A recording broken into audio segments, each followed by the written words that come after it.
Welcome to Identity Unboxed, where we provide mentorship and promote representation for Black professionals in the advancement of the Black community. We are seeking guidance from exceptional Black leaders, scholars, and professionals with expertise in their respective fields. We hope to foster a space that promotes authenticity, inclusivity, and restoration for our listeners while exploring the intersection of our personal and professional lives. This project is a culmination of our lived experiences as young Black professionals to transform our life trajectories, to overcome adversity, and reach triumph. Our intention is to inspire you on your path to discovering your purpose.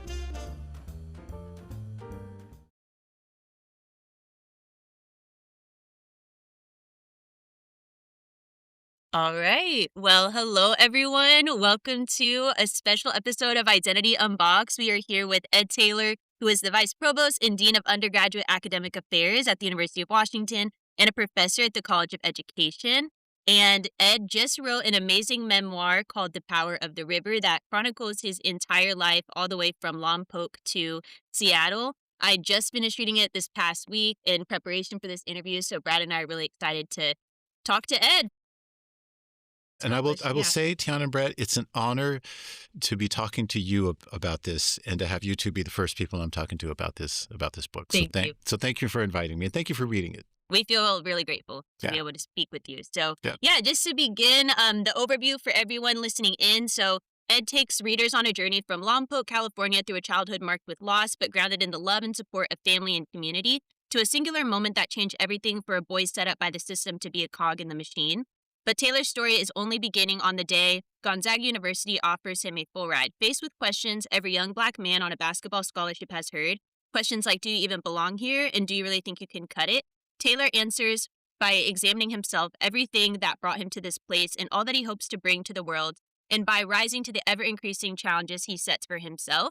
And we also want to shout out Hinton Publishing, that is a Black-owned publishing company here in the Pacific Northwest, and to Marcus Harrison Green that nominated Ed to come on Identity Unboxed. We also featured him recently too, so that was pretty cool.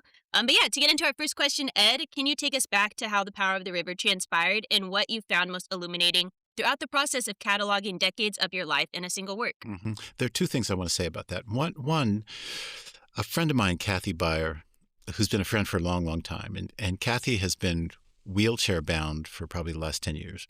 Her husband, Dick, who's an amazing human being, a mathematician, early stage dementia, so is having some memory issues. And she's at home with a daughter who has cancer also. So they've been at home together, somewhat in isolation. And Kathy, who's this brilliant and compassionate human being, wrote to me a couple of years ago and said, you should write a book, Ed. And I ghosted her right away. I was like, no. and then she texted me, because we stay up at night. I don't sleep well at night for the most part, and she doesn't either. And so we know that about each other. And so she texted me and said, with a bit of manipulation, Dick and I don't have that much longer to live. So if you're going to write something and write stories, write some stories for us now. So I was like, okay, that's a hook. Yeah. And that's kind of a manipulative hook, but I'll write for Kathy and I'll write for Dick. And so I would write some stories and she would read them to Dick and they'd comment back. And so we do this late night thing. And I wrote the first section of this. And Kathy, the second hook was, she said, this reads like a love letter to your mother. And I was like, wow, okay, so now you got me. I'm going to keep writing. Yeah. And what inspired me a little bit, and if you look at the cover, you see a picture of my mother and my sister in Tachikawa, Japan. So I thought if I can write in a way that starts as a love letter to my mother, and that also creates a counter narrative, and by counter narrative I mean, in the 70s, there was an effort to sort of rethink and have a public debate about welfare. And one of the ways that they decided to have that debate was to hold up this notion of welfare queens and to weaponize mostly Black women and single mothers and to basically turn on them to have and tell stories about policy stories about Black women who were single moms. In some respect, it's an effort for me to create a counter narrative because my mother was indeed a single mother. And there were times when we needed some support and we weren't welfare people, but there were times when we needed food stamps and we needed support. But it's a counter narrative of a young man, at least in my case, who was raised by a woman, raised by women in general, by Black women in the community, because many of our fathers went off to the Air Force and left. So there's stories about me. My mother would go off to work.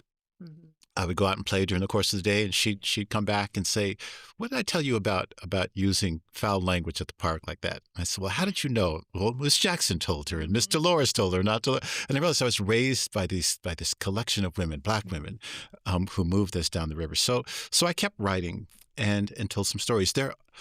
So the first chapter was honoring my mother in some ways, telling a story and a counter narrative. The second chapter, you'll see that I start to talk about my father a little bit and do some reconciliation with him and trying to understand him in the context of his life. Born in the 1930s, socialized in the 1950s in the United States. And there's some healing that occurs here also. So I wanted to create a narrative about him as well. So when I got to 300 pages of this, the remarkable thing about Marcus Harrison Green and Hinton, there are lots of barriers to publishing a book. This starts with who's your agent and are you are you the right person? Do you have this in the right audience? All those kinds of things. And so I was sort of like, I don't need to publish this. I'll put this beside my bedside and I'll have something that I can read and turn to and maybe give to my kids someday. But I turned to Marcus's site and Marcus said, basically, put your manuscript here. And so I downloaded it and it was that easy. Like there was no barriers. I downloaded it. And I reached out to Marcus and we had coffee in the U District. And he told me he wanted to publish a manuscript. And I was actually blown away. And when I realized that what Marcus was doing was moving me down the river, was just undoing barriers and saying, come here, just move this way. So what Hinton is doing is really, really important and really powerful. I wouldn't have published it anywhere else. So thank you to Marcus. Yeah. That's amazing. Yeah. And your mom, I mean, she was so courageous, such a hard worker.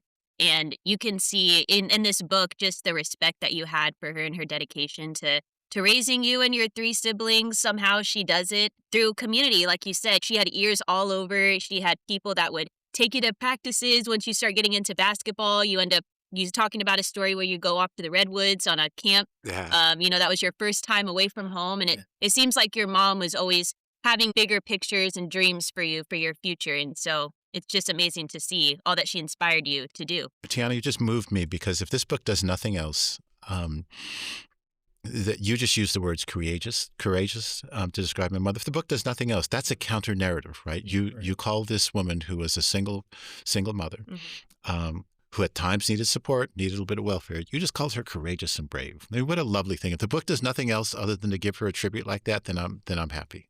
I'm happy. Thank you for reading it and thank you for acknowledging that. Yeah, as I was reading the book, I was just blown away by how patient your mother was. How she didn't let the struggles that you guys had impact the way that she treated the children. No. It seemed like she always fostered a nurturing environment. Like you said, she never complained, even when there were moments where the power would go out and you guys had to use, candles to get through the house. It's just... You read that. Yeah. Homework. You saw that. Yeah. It was such a powerful thing because, my school, my elementary school was on one end of the block. My house was in the middle. And Miss Jackson, her friend and my principal and teacher, is at the end of the block. Now there, when you're a kid, when you're 6, 7 years old, like there are real boundaries. Like school is school, and my home is my home, and your home is over here. Well, Miss Jackson I'd come home, especially on evenings when the power would be out, something would be going on. She'd be sitting in my house at my dining room table, just sitting there, and I'd come home and it'd be dark.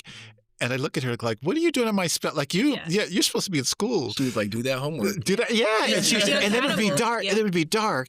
And she would say, did you get your homework done? I'd look at her like, Miss Jackson. We don't even have lights. We don't have lights. She's like, well, you have a candle, don't you? Yeah. Like, I'm not Abe Lincoln. What are you doing? She would just look at me like, go do your homework. Yeah. Take the candle and go do your homework. And I realized that she and my mother were friends. They were deep, deep friends.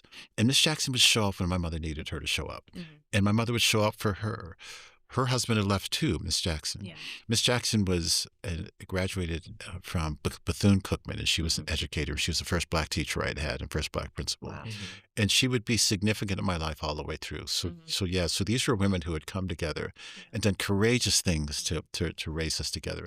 And they should be acknowledged. They were heroic in my life. And there are other people who sort of took us to games. The kinds of things that you would not see today. There was a guy named Mr. Hunt.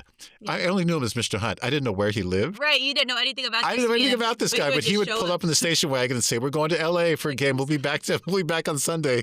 Like, can you imagine? Yeah. Could you imagine parents now? Like, Mr. I think he had a family. I think he had a wife. I'm not sure, but he would drive us there and get us home, but move us down the river. And it was this trust of community and people who would move us through.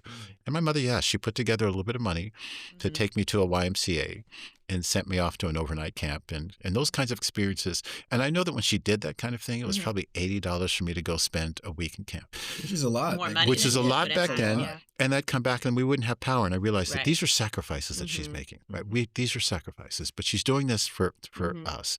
And those are things that should be honored, that just moved me up the river a little bit more with life-changing experiences all the way. So I found myself at the summer camp, YMCA camp, among these giant sequoias. And I'm 11 years old, and I'm looking at these, and I figured out that these trees live to be 2,000 years old, and I'm like 11. Yeah. So our lives are just so small in comparison to these trees that will last forever if we leave them alone. Yeah. And so it gives you a sense of perspective, right? It wasn't just a religious experience. It was like, this is a powerful thing. My life is short. Yeah. If I live to be 80, I will not come close to the life of these trees. So I should live humbly. I should live well. I should enjoy life. And those are powerful lessons as a kid, just that humility that comes with how big the world is and how small we are in it and how precious our time is. Yeah, that's so cool. Oh, while you were at camp, there was a moment where you kind of got into a spat with, one of the students, and I forget his name. Yeah, Mitch. Yeah. And your camp counselor kind of walked you out into the woods and was like, I don't think you know who you are, and I want you to find that while you're here, or something along those lines. And you were like walking out into the woods with this white man, like, we've seen Emmett Till. I don't know what's going on. And you made a joke. You're like, that's not good. I should not be doing this. First of all, I can't believe you read at this level of depth, because those are stories that just sort of came to me as I would sit at night and read. But so Mitch was a counselor. I'd gone to overnight camp for the first time. And there was just one of those little water fountains up against a tree, and somebody kicked me from behind. And I was at this point where I was 11 or 12, and I learned some curse words. And I turned around, I was just swearing up a storm. And I turned, and it was him with this stringy hair, Jesus-looking thing. And he says, come with me. I was like, I've watched way too many 70s horror films. I know how this ends. And he starts taking me up in the woods. I thought, they're going to find body parts. Like, this is going to be really. So I'm walking behind this dude, and he doesn't say anything. And now I'm getting scared. So we walk up this trail and we get up there. And he takes me to at the top of this hill. And he said something so simple. And I don't know if he was like philosophically profound or if he was like 1970s kind of high. But he looked at me and said, I don't know you. But my sense is you don't know yourself either. Like, you don't know who you are either. And he said, during the week here, I think you should figure out who you are. And then he turned around and left. And I thought, is this where he comes back with a chainsaw or what? And I sat down on this little stump, and I looked up at these giant sequoia trees, and a light came to, and I just thought, wow, okay, so he may be right. But he had left also, so I needed to find my way back. But I realized, God, he left me out there by myself, which is what I needed, right? Because I was not, because when you're an 11-year-old black boy, you're trying to figure out who you are, and sometimes you seem to be left by yourself in a grove of trees, and so that changed me at that point in life. I would come back to that camp several years in a row. Then I'd come back and be a counselor at that camp, looking for young boys that are ready to spit water, have cigarettes in their pocket, and ready to swear and think, let me take you for a walk. Let me just take you for a walk up into the trees. So those were powerful experiences. Mitch was one of those people that moved me up the river. Just said, keep moving, right? Just keep moving. The power of the river. Yeah, no, that was so cool to hear. Also, that experience of you coming back as a camp counselor, and then also later on, you start to help out at the elementary school. I think it was Miss Jackson's elementary school, and you start going in. They call you Eddie Spaghetti. You start telling these wild stories and kind of becoming imaginative early on. And I think that probably lended to also expanding your worldview about what was possible, because you'd come up with all these wild, dramatic stories for the kids, and they got so much joy out of it. And so could you speak to kind of that time in your life? Like, how did working with those young kids change who you were and your trajectory of your life? Yeah, that was amazing. I was 14, 15, going to high school, about to go to high school during the summer. And Miss Jackson had said that there was a summer program that I should be a part of. There's some funding for summer program, but I had to go to this elementary school. I'd be able to do some work there, and I'd get a little bit of money and keep busy during the summer. So I went over there to this school, and these kids were bad. They were like 2.5 to 5-year-old kids, and they were just bad. They were like small. They were terrible kids. And one of them had picked up this song, like Eddie Spaghetti, and they started singing this Eddie Spaghetti and Meatballs. And I'm 14. I'm like, this is you can't pay me enough to do this. I was ready to quit. And so I'd walk into the room, and they start singing Eddie Spaghetti and Meatballs. And so I figured the only way to get them to stop is I got real dramatic. So I would walk in, I'd think about, what am I going to tell these kids? We had read every book in the classroom. Right, yeah. And so now I thought, how do I get their attention? So I'm going to come flying into this room. I'm going to fall down, roll around for a second and say, and slam the door. You can't believe what happened out there. They go, what happened? What happened? I said, I can't tell you. It's way too scary. No, tell us what happened. I'd have them sit down and I'd say, so you know that dog that's over there on 8th Street? I was walking along and the dog started chasing me. You remember I used to wear a hat? That hat blew off my head, and the dog picked up the hat and started running. I'm chasing after the hat. I'm chasing after the dog. And then the dog stops at this little body of water and jumps in the water. And I look at them and say, like, what would you do if your hat was in that dog's mouth and jumped in the water? I would jump in the water. And I'd say, well, I jumped in the water, and I'm swimming after the dog. And next thing you know, they're all sitting there, and they're just sitting there quiet, hearing stories. So I would just make up stories. And then the most beautiful thing, my favorite part of this job was 2:00 in the afternoon was nap time. We'd do some snacks. We'd have story. We'd have some snacks. And then we'd put on this record, a little Hawaiian music, and they would lay it on these mats. And my job was to rub their back and put them to sleep. And if I did it well enough, if I got all of them to sleep in this big circle, I would lay down and sleep next to them. So the teacher would leave and go off on a lunch break, and I would start. So we'd all be sitting there, which again, one of those things that you just probably would not be able to do in the 21st century. But we'd all be laying on these mats to sleep, and then I'd go home. And so the funding for that program ended. It ended during the summer, and it ended forever. And here's the politics of programs like this. But I felt so committed to these kids. For the next 4 years, I kept going back to the same school, and I'd go back and meet these kids until I was ready to graduate and go to college. And we said goodbye to each other. I'd go back after I came back from college, but they were like young adults. They're like, why are you here? Like, you're back. But we grew up together. And I tell the story in there about one young girl who, her name was Inez. And I'll never forget Inez. She would sing, and she would say stuff to me, and she would sing the Eddie Spaghetti song. And I saw her mother come in one day, and she was talking to Miss Lawners, and they were animated. I had a broom, and I was cleaning up the classroom, and Mom was talking, and she was crying, and I thought, oh, did I do something wrong? Like I must have done something wrong here.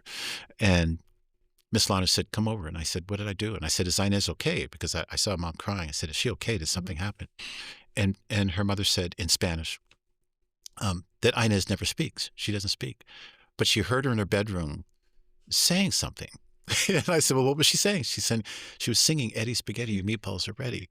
And I said, well, of course Inez can speak. She speaks to me all the time. And her mom was just happy because Mom wanted to meet Eddie Spaghetti. And I said, that's me. That's who I am. But Inez hadn't spoken words until she had figured out that song. And she would sing, and she would sing the spaghetti song.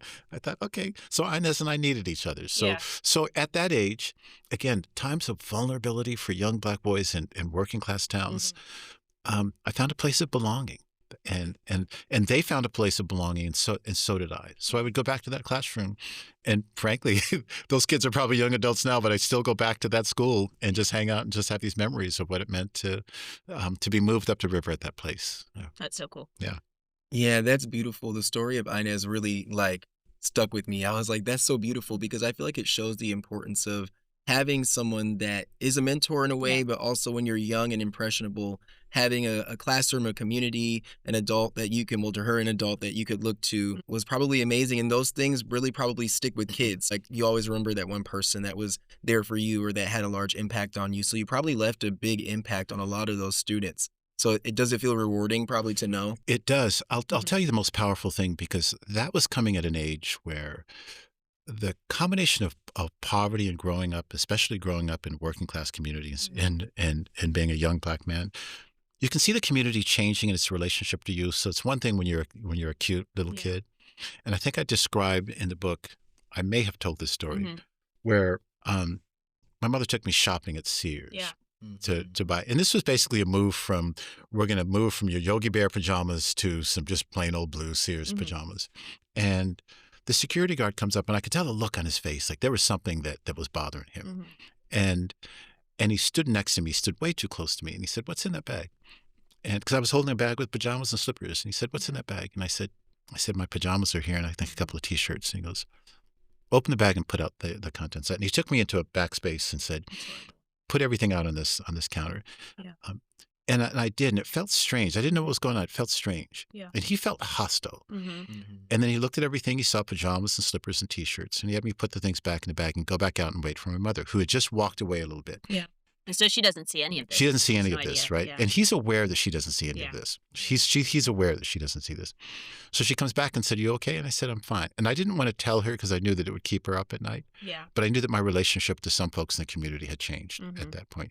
So to be able to go to that school and have a place of belonging, especially when your identity is beginning to change. We can go in any number of directions here when you're 13 or 14. You can go, all right, I'm going to go toward hostility. Yeah. Like this, I'm going to meet this with hostility. But finding places of compassion and care was a beautiful thing. So, and it just changed my perspective on things to kind of hold that tension between. Yeah. There's some people who are going to want to pull me aside and say, what's in that bag? And there are other people who are going to sing when I walk into the room. And I'm going to hold on to those folks that are going to sing and find joy. I'm going to hold on to the Inez's of the place. And I'm going to stay close to Miss Jackson and others. So the other thing that I described later on, my mother, I think, had taught me instinctively to stand still when that security guard came and stood next to me, and I could feel that hostility. Yeah. A few years later, when I get to college, and I told this story reluctantly because I loved my experience at Gonzaga, but when I was driving along with some of my teammates in our coach's car, so you've got 3 black men just driving in downtown Spokane. We were just going for a drive. In the middle of the day, right? Just driving in downtown Spokane because we got a car. And the show of force, like 5 police officers, and a wagon like they're going to take some people away. Hands on hip, hands on guns, get out of the car. And I went back to that instinct again. Just stand still for a moment. Just stand still. And I went to this defense of showing my student ID. Like I didn't even know what to do at that point. Right. And that would protect you. Like, I'm a student. I'm just a student at the Gonzaga, and you could see the campus up the mile. But I thought, this is not how this is going to end, right? This isn't going to end this way with me in a coach's car in downtown Spokane. This is not 18 years old. This is not how my life's going to end. So I went quickly to just this humble posture of what's going on here. And then he went the next step of saying, so if you're a student, let me take you to campus. So we get a police escort to campus where he verifies my identity. And I think I told the story in there where I think I said, "Thank you, officer," and regretted those words. Yeah. And went over the word, and I went over like, what could you have said differently? Because I feel like at that point, I gave him permission to do that again, right? And he looked at me and he smiled and tipped his hat and moved on. And I went, because you complied. And I realized I was complicit, right? Yeah. So I told myself, yes, you can stand still, but do not thank that officer, right? Do not thank. Baldwin has some things to say about that. Yeah. Malcolm X has some things to say about that. Don't be complicit in your own marginalization. Don't be complicit. So, and I was at that point. I was 18. I don't know what I would have done differently, but that was a powerful lesson again. And in some odd way, this officer moved me up the river. I thought that tipping of the hat and me thanking him, I thought that's another rock in the river. I'm going to keep moving forward. But that was a powerful moment for me. Yeah, no, it almost seemed too that you were in a state of survival, especially when you were at Gonzaga and you were one of the only. Eventually, you say that your teammates, some of your black teammates, where there were few of them, but they start dwindling off over the years. And you talk about that battle that you have, the internal conflict of at what cost am I continuing to put myself through this? And so moving into our next question, I know we already spoke a little bit about your mom, Mildred, but getting back to that phase of your life right before you go to Gonzaga, you talk about your mom demonstrating immense fortitude as a single mother for raising you and your siblings in Lompoc, California. Despite economic hurdles, she sourced support from community and worked relentlessly to help you grow into your own as a Black man in America and your coming of age story.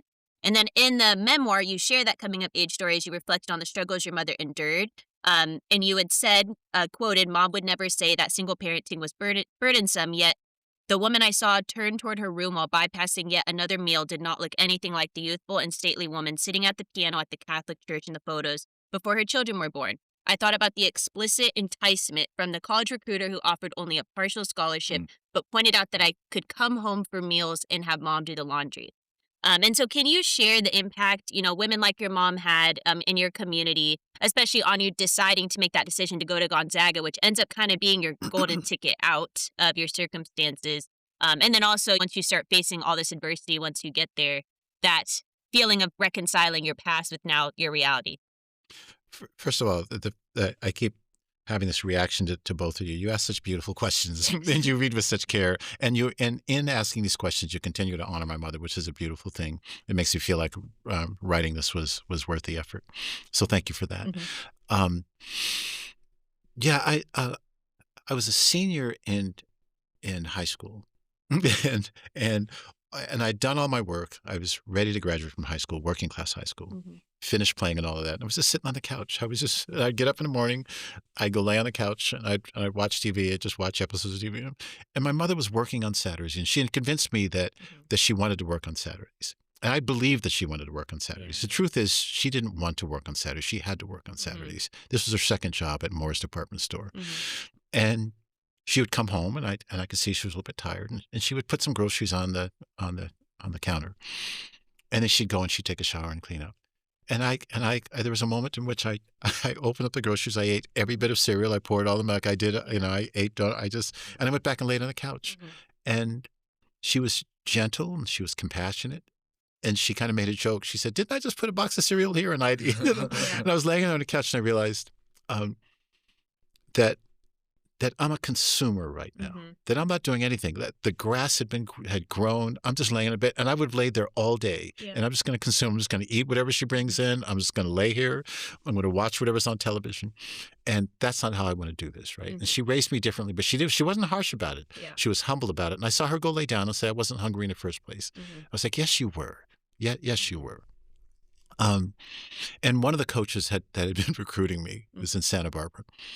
He said, and one of his coaching spiels was, "You can go home and do your laundry today, and you can go have meals with your mom." And I thought, that you stay in the neighborhood. That you stay in the neighborhood, and you can be even more of a burden. And he didn't think about it this way, but I thought, I would come home and have her do my laundry. I would come home and have her make meals for me. Yeah. And I decided at that point I should go to Gonzaga. And she didn't tell me to grow up, but I knew at that point that I needed to be a different kind of young man. I just needed to be a different kind of young. And I knew that this was going to be hard, that she would give me her blessing, but I needed to get up and go and come back different. So thank you for reading that with such care, because that was a hard and moving moment. And so I think what I said at that point was I didn't feel shame, but I felt a sense of responsibility. Yeah. And I could sense that when I was reading it too. Like, it was an inflection point for you. Like, it was an inflection point. I'm not a kid anymore. Right. I have to change my life, kind of. And I looked out the window, and the grass was like up to my waist, and I pulled the cord on the lawnmower, and the lawnmower started. And I thought, dude, like, you got to start doing some things here. You got to figure this out. So yeah. Yeah, there were several instances in the book where I noticed a pattern where you didn't want to tell your mom things. Even back to when you were being racially profiled at Sears, you didn't want to tell your mom. You even met Michael Jackson, and you were like, "I didn't tell my mom." And I was like, "No, why wouldn't you tell your mom you met Michael Jackson?" That was wild, right? And then even all the way into adulthood, when you and Sue separated, you didn't even want to tell your mom you were going through that. No. And so I wanted to ask, where did that come from? Did that come from seeing how she didn't burden you with her emotional problems and you not wanting to do the same, or was there something else? You read that. You read that perfectly, Brad. You read that perfectly. Part of the tension for me in writing this was James Baldwin talks about just coming to terms with the truth, and he's talking about the personal truth of who we are and how we got here. But he's also talking about the truth of the nation, like get to the truth. And he's referring to Ecclesiastes also, that if we're off on the wrong path and then begin again, but get to the truth of what it means to be a human being in this, the truth of our biases, the truth of how we are as a nation. But on the other hand, there's Toni Morrison, who says, we conceal some of those truths, in part in the Black community, because we want to preserve our dignity, right? We don't want to always be out there talking about sort of suffering. And we want to protect our children's dignity as well. So in some ways, my mother, there's some stories that she would not tell me and did not tell me. She tried to conceal. And it wasn't until I was actually post-college, I think I was an assistant professor. I just started here, and I went home with my daughter and to surprise her, and sat at the table that I'd sat at for so many years, and the table that Miss Jackson had sat at. And I said, "Mom, I think you need to tell me some things. Yeah. I think you need to tell me some truths." And she did. She did reluctantly. I flew back to Seattle, and as soon as I got into my house in Seattle, the phone was ringing. She called, and she said, "I'm sorry for telling those stories." And she felt like she said, I've loved your father. I don't want you to think poorly of him. Yeah. I shouldn't have told you those stories. I said, "Mom, for us to be able to live with the truth, you can trust me now with that truth." And I think in some ways, Brett, I was doing the same thing. I didn't want to keep her up at night. If I had told her that we were in downtown Spokane and that officers had come and with weapons prepared, had taken me back to campus, I don't think she would have come and got me. I think she would have stayed awake at night. Yeah. I don't think she would have been at peace. And I didn't need her to have that burden. Yeah. And I think, did I tell my Christmas story? Yeah, your Christmas story, which I remember you told when I was a student. I didn't have the heart to tell her that I was alone on Christmas, because it would have broke her heart. It would have broke her heart, right? And I just didn't want, and I thought, if I have to sit here in a chair, as long as I'm not hurt, I'll sit in this chair and I'll sit in this house. I'll sit in somebody else's house. But I'm not gonna burden her with that. I'm just not going to. Yeah. It was a hard thing to not tell her that I was struggling with my marriage. I just didn't want her, because she looked to me as someone who, like a beacon of light, like you made it. Like I'd made it, right? And so many families. So she was in a town where whatever making it was, my entire community, my whole neighborhood was single mothers whose, for some reason, fathers had left. And so she took great pride in me as a father. And that was a hard thing. I didn't know how to have that conversation with her, that I had failed in my marriage. And I just didn't want her to hold that. Yeah. And then I think the hardest part of my life was she died shortly after that. I was on my way to a Husky football game. San Antonio, yeah, I started crying. San Antonio. You guys are amazing. When I was reading that, I was crying, because I know in the book you share that you were on your way to see her and then she passes and you don't take the last moments with her. Tiana, thank you for saying that, because I think the book is a small tribute, because she was proud of me when I got there, and she had died by that point, and there's that thing that you never want to do. You clean. I sat on her bed and I cleaned out I started to move things into her dresser drawer, out of her dresser drawer. And the first thing I saw on top of her dresser drawer was my diploma and my cap from my graduation. And some newspaper articles from Gonzaga basketball and from my high school basketball at the top of her nightstand. And I realized how proud she was. And she was able to make the games, right? She never was able to go to any? Not my college game. She went to every one of my high schools. The college ones. Yeah, she didn't go to. So she was keeping those newspaper clippings. She was keeping those newspapers, so they would write, spokesman review, and somebody would send her clippings of things, and she would put them. Gonzaga would send them home. But no, and the book is not about this, but some of the stuff that's going on in college athletics, the compensating student athletes. The compensation is, I couldn't afford to go home for Christmas. I couldn't afford to have my mother come to games. I couldn't. So I couldn't afford to go home during the summer. I was living in the residence halls during the summertime, because I could go home for a week or so, but I needed to come back and work. And that was too much. And, so we're selling tickets, we're playing ball, we're doing all this stuff, and we're not being compensated. And they're making a lot of money off. And they're making a lot. They're making a lot of money. And I'm sitting in some house, and so stowed away in somebody else's house, trying to figure out how to eat on a holiday. And so the rebound effect is that radical change and all of that. But yes, to your question, I was trying to protect her from some of that, because she's a woman who had carried enough burden, and I didn't want to be any more of a burden. I wanted to celebrate her life and wanted to find a way to do that. So in some ways, the book, there's some stories in this book that she wouldn't appreciate me telling. She would have been reluctant to have me tell stories of violence. She wouldn't have wanted me to tell that story. But I feel like she needs to trust me at this point to do the James Baldwin part of this, just to encounter the truth and be honest about the truth and maintain her dignity and his dignity as well, my father's dignity and the dignity of people in the community. Yeah, I feel like you did a great job of that, of humanizing your father's experience. And I also think you highlighted just the beauty of your mother's soul.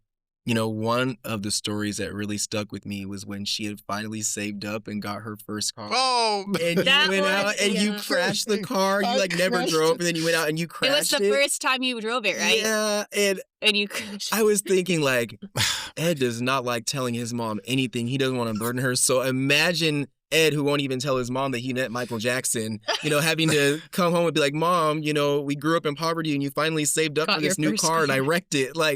But the thing I thought was beautiful was she was so kind. She was just worried about your safety, and she was like, "Oh, I'm so glad you're okay." Yeah. And I was thinking, man, she has so much patience and love for her children. Yeah, that was my parents. Because most people would blow up. Yeah. I can't believe you're asking these questions, and it's funny because that story's lived with me, and I wasn't sure I wanted to put that in this book. And you read that. Beautiful. Yeah. Do you think it was okay? Oh, it was good. Yeah. It demonstrated just how patient and loving your mother was, because I guarantee 99.9% of parents would have been like, what did you just do? Like, You how, had to like, work are for you the on, next like, 3 summers. exactly. And she said, I'm so glad you're okay. That was her concern. She's never had a new car. Yeah. She would never have a new car again. And it was this orange Vega or Pinto or something. And I asked if I could use it. She said, sure. So I just drove down the block. I didn't even need to drive it for any reason. I wasn't going to do anything, but I drove it down the block. And I was driving it back in front of the high school, which is across the street from my house. And I decided to turn the radio on because how cool it was to have a radio in a car. And I hit the back end of some station wagon and totaled this car.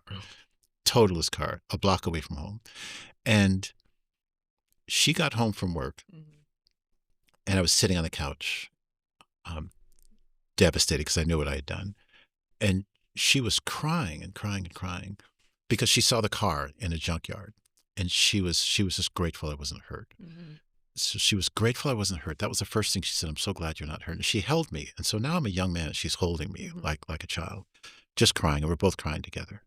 And then she took responsibility. She said, when I left, I should have told you to be safe.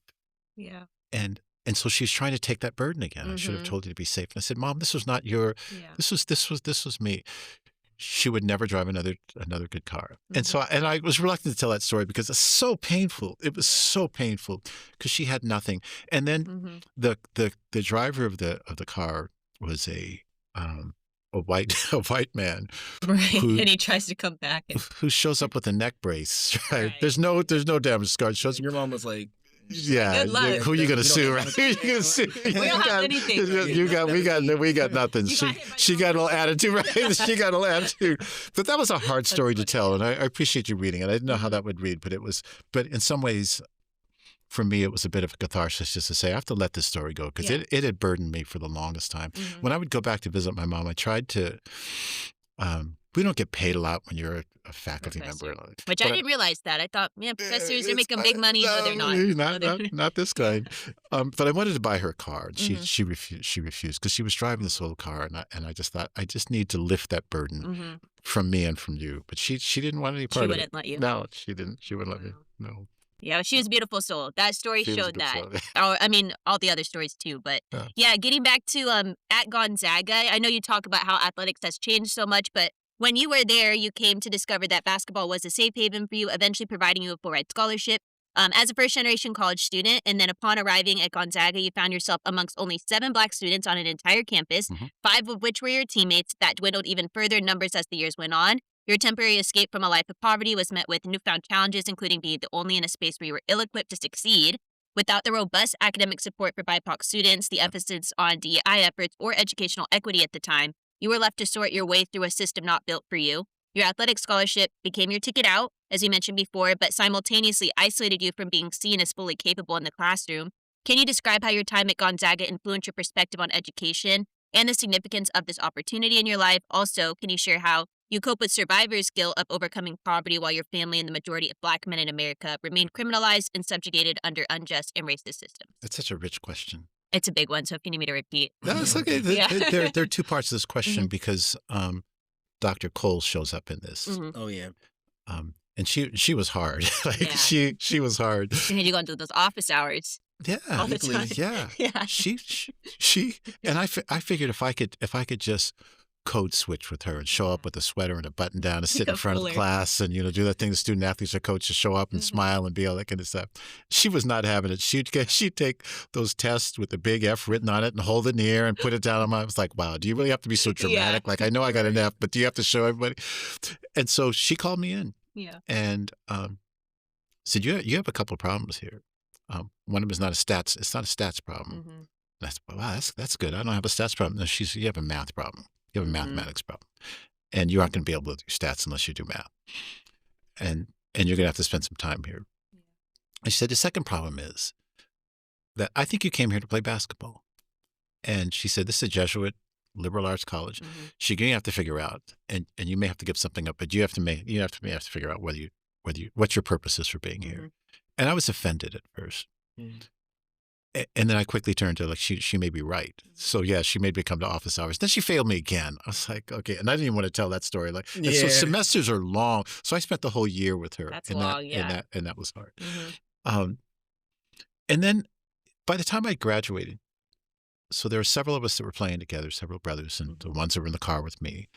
And I was sitting there with my cap and gown at graduation, and Mom had taken an Amtrak train with Sister Soso, who was with the choir. And as soon as I took off my cap and I went up and said hello, she goes, "Where are the other brothers? Where's Bryce?" And she just asked, she wasn't being suggestive. She said, where are they at? And I said, they didn't stay. And I thought about Baldwin again, the price of the ticket. Like, what was the cost of me staying? I'm not judging them for leaving because it was right. So once you get arrested, once you get pulled over in that car, you can make a decision whether it's worth the price of the ticket to do this. So I felt a sense of, yeah, I made it. But at what cost did I make it? And why didn't we make it together? And my mother was just asking a gentle question, but I needed to be responsible for, like, why am I sitting here by myself right now? Like, why is that happening? So it wasn't burdensome, but it was like, you need to think about that. What does that mean to be in this together? Why aren't your teammates with you? Why aren't your classmates with you? Or why did you stay and let them leave alone? Maybe you should have left too. But it was like, we need to wrestle with that. And we need to wrestle with that in predominantly white institutions. How do we do this together? What's our sense of solidarity and interdependence? What's our relationship to each other? Yeah. Especially when there's 5 or 6 or 7 of you. What responsibility do you have to each other? So it was a powerful thing to be that proximate and also reconcile my relationship with some of my white classmates at Gonzaga as well. There's some things that we needed to work out together. So, yeah, it was a challenging time. Yeah. Thank you so much for sharing that. I wanted to also take it back to, because I feel like there's another theme here, like when you and your friends got pulled over and escorted back to campus and you said, "Thank you, officer." There was a moment when you were talking about Dr. Cole and you mentioned the code switching and you said, "I didn't want to appear black to her. You could be seen as black to her." Right. I feel like a lot of us Black men and Black people in general in society, we kind of have this inner knowing of how we're viewed. Just from the racism that we experience on the day-to-day, especially during your time, especially in Spokane and Eastern Washington, in that area, and just media portrayals, all those things.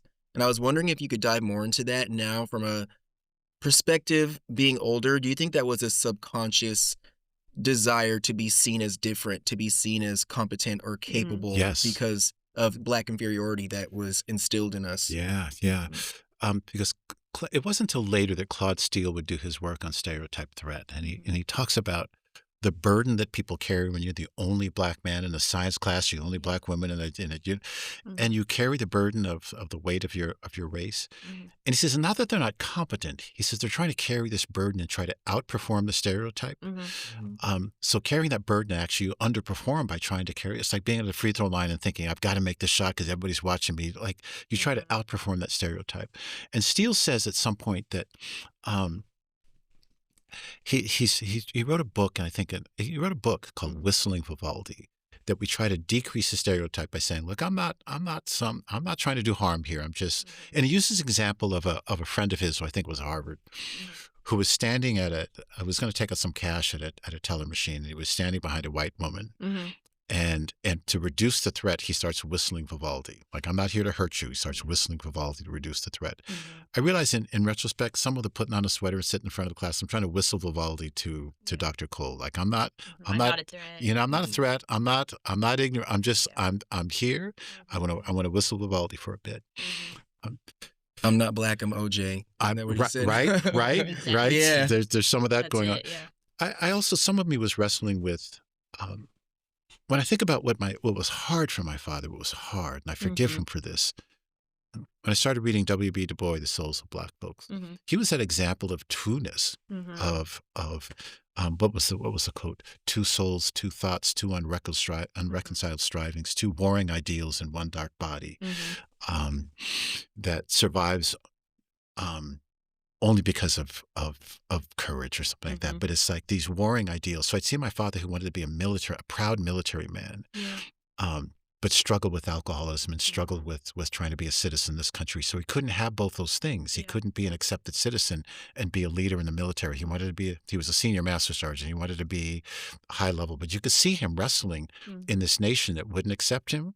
The military would kind of take him, but he was trying to figure out how to be a citizen. There was even times when I started to grow sort of gangly and my hair was growing a little bit, and I would take a nap during the day. My afro would sort of turn to the side. I looked like Gumby. Yeah, I looked at, and I could see him struggling. like as a military man, like, why aren't you carrying yourself Like you with needed to dignity? cut your hair. And you need to, yeah, Be more like you buttoned need to be more buttoned up. He would take me to Sacramento and dress me up Wow. like him. Mm-hmm.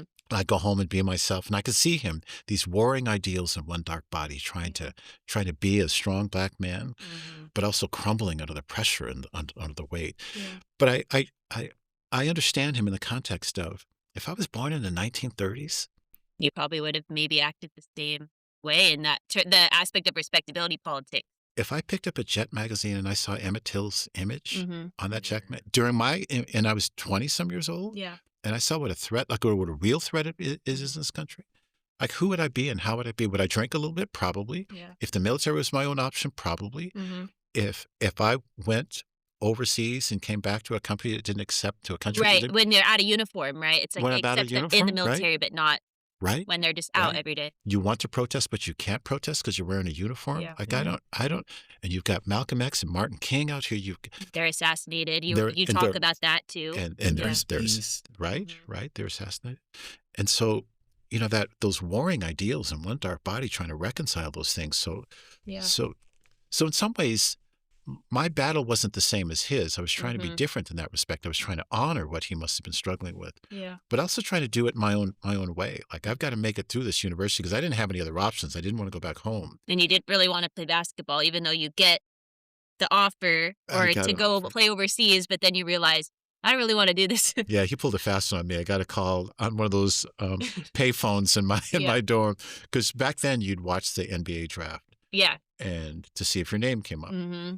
And I knew my name wasn't going to come up, but I thought maybe there's a chance. Yeah. But there wasn't. So I got a call right after the draft. So Yeah. this guy named Whitey, Jim White, said, Ed, we've seen you play, and I got a team for you out east. And I went, oh, what, Chicago?